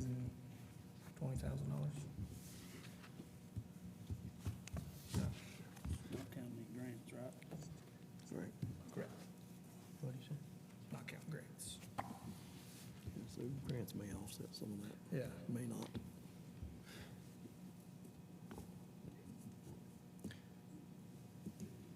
So, You know, I do, Mr. Chair, I do want to address the book problem. I think that Mr. Robinson, if he is still here, he spoke very well about negotiating and coming to an agreement. Very respectful, which both sides are very respectful. You know, when you come to an agreement, both sides has to come to the table and be willing. That's why we have began to go down this path. I would be open to negotiations. During that negotiation period, I would be willing, or I would be open to seeing what I just mentioned about how much we're paying for our libraries. But in that negotiation, some of these books needs to be moved to the adult section. I'm not calling for censorship. I'm not calling for a ban. I'm not calling for a burn a book. It's obvious that some of the books, and I've got a copy of one in particular, and it's called It's Perfectly Normal. I should not have to police my child and keep him away from that book if I don't want him to see it. Now, if it's in the adult section and you're a parent and you want to check that book out for your child, you have that right to do so. But my tax dollars, I don't want my tax dollars going for something like that.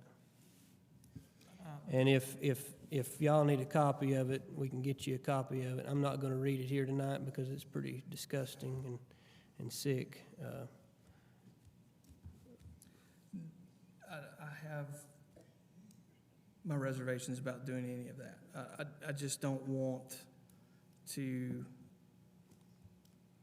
we can have these conversations, but I do think that there needs to be an understanding that our library system we've worked so hard to maintain it for 74 years.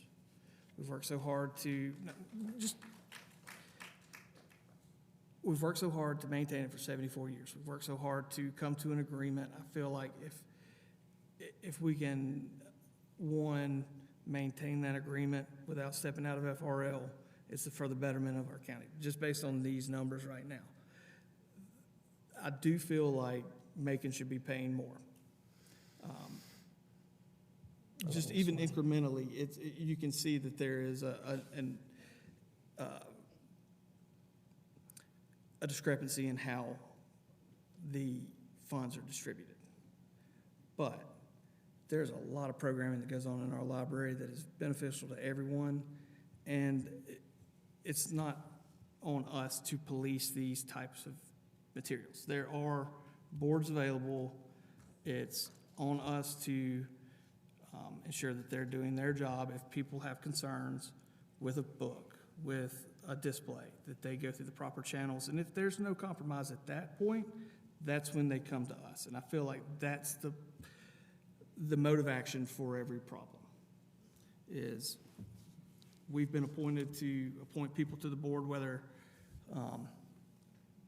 they're for these books or not. They're there to serve as the county's capacity. And if there's an issue with something, that's where it needs to be handled. We're not here to handle that. We're here to make sure that our county's getting the best dollar for dollar on their library system. We're here to ensure that the materials are available to anyone who wants a library card. And that's our job. So, and that's just that could be everybody else's opinion. It could be no one's opinion. But that's where I stand with it. And I think I agree with you on some of that. I think it's our job too to make sure that these dollars are spent how the majority of Jackson County wants it spent. Again, the library system has been a benefit to our county for many, many, many years. But there would be nothing wrong with us having some type of a discussion and right, we can negotiation with trying to get something going.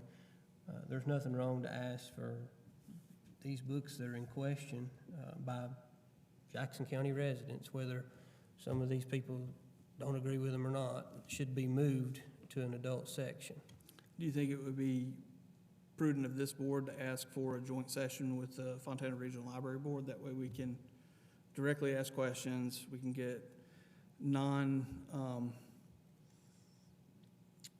emotional answers to these issues that some of us are having. I mean, that would be my next step, is to call Tracy and have the Fontana Regional Library Board and our boards have a joint session. That way it's open to the public and everyone can see our conversations versus just a couple of, of individuals going like we did that with the library agreement, and Mr. Smith and former Commissioner Jones went, and we came with that agreement, so I think that's... And I think that's what negotiation looks like. Right. You know. Okay. But, I mean, they've got to be willing to negotiate and be willing to compromise. So far, they haven't been, but. Do what? So far, they haven't been, at least on that subject. Well, I do think we have to be willing to compromise and negotiate as well. So, I mean, that's kind of the whole point. So if we can find that compromise, I think we'll be in better shape as a county. That's a compromise for you, yeah. So I think for Mr. King, we need to work on, getting with Tracy and trying to set up a joint meeting that, pull up calendars.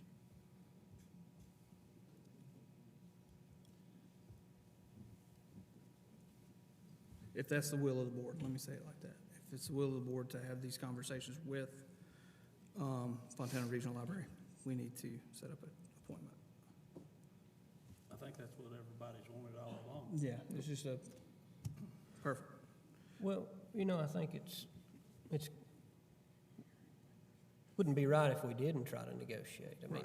We've been in this thing for 75, 80 years, however long. I do want to thank the speakers tonight, the ones that were very respectful. You have a right to speak, and I appreciate y'all's concerns. I've talked to several in the past few days. Terry Cole Smith, if she's still here, I'm bragging on her how respectful she always is. We may not see eye to eye on everything, but that's politics for you. So for everyone out there, we are looking at next week. We're going to reach out to the Fontana Regional Library Director, Tracy Fitzmaurice, to try and set this up. And then we can go forward with how we all work.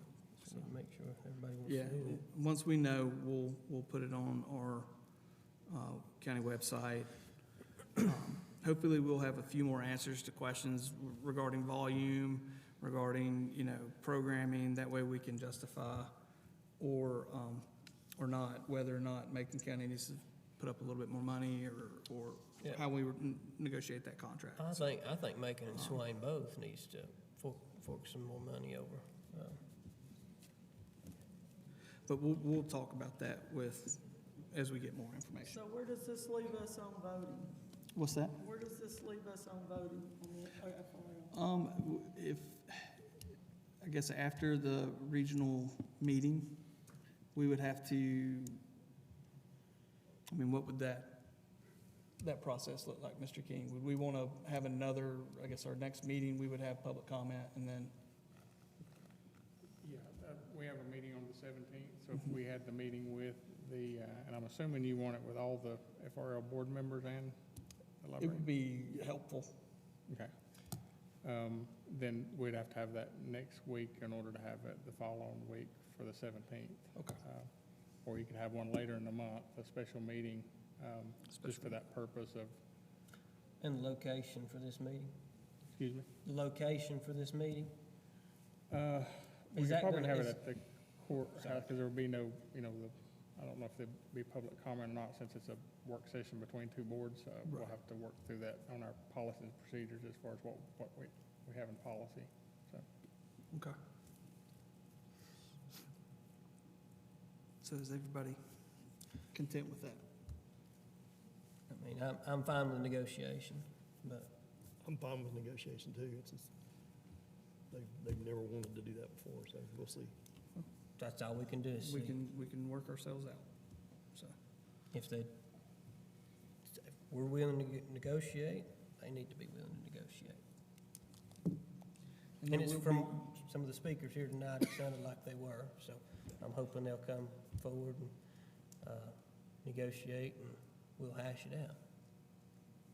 Just so we're clear, there will be no public comment at that meeting because it is a work session, but there will be in our next meeting on the 17th.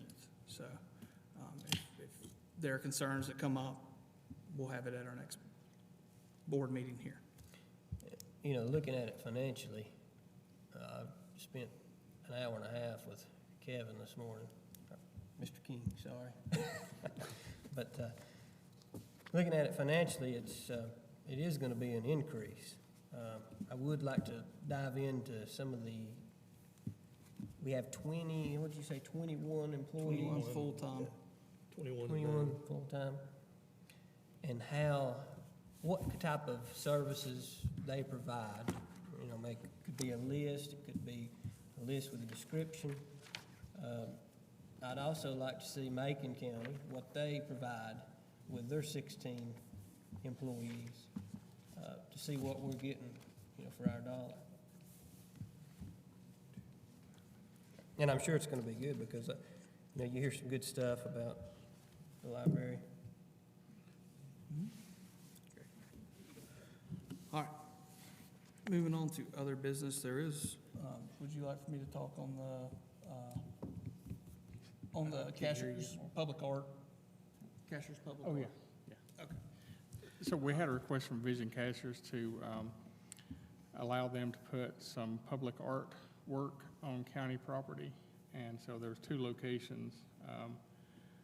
We've looked at, one of them is Settedier, the other one is a gymnast. Basically, it's a sculpture of a gymnast. They want to put it on 2 pieces of public property along the trail that they're developing, which is in the budget for this year. They want to put 2 pieces of artwork. And so they're looking for your consideration to allow them to do that.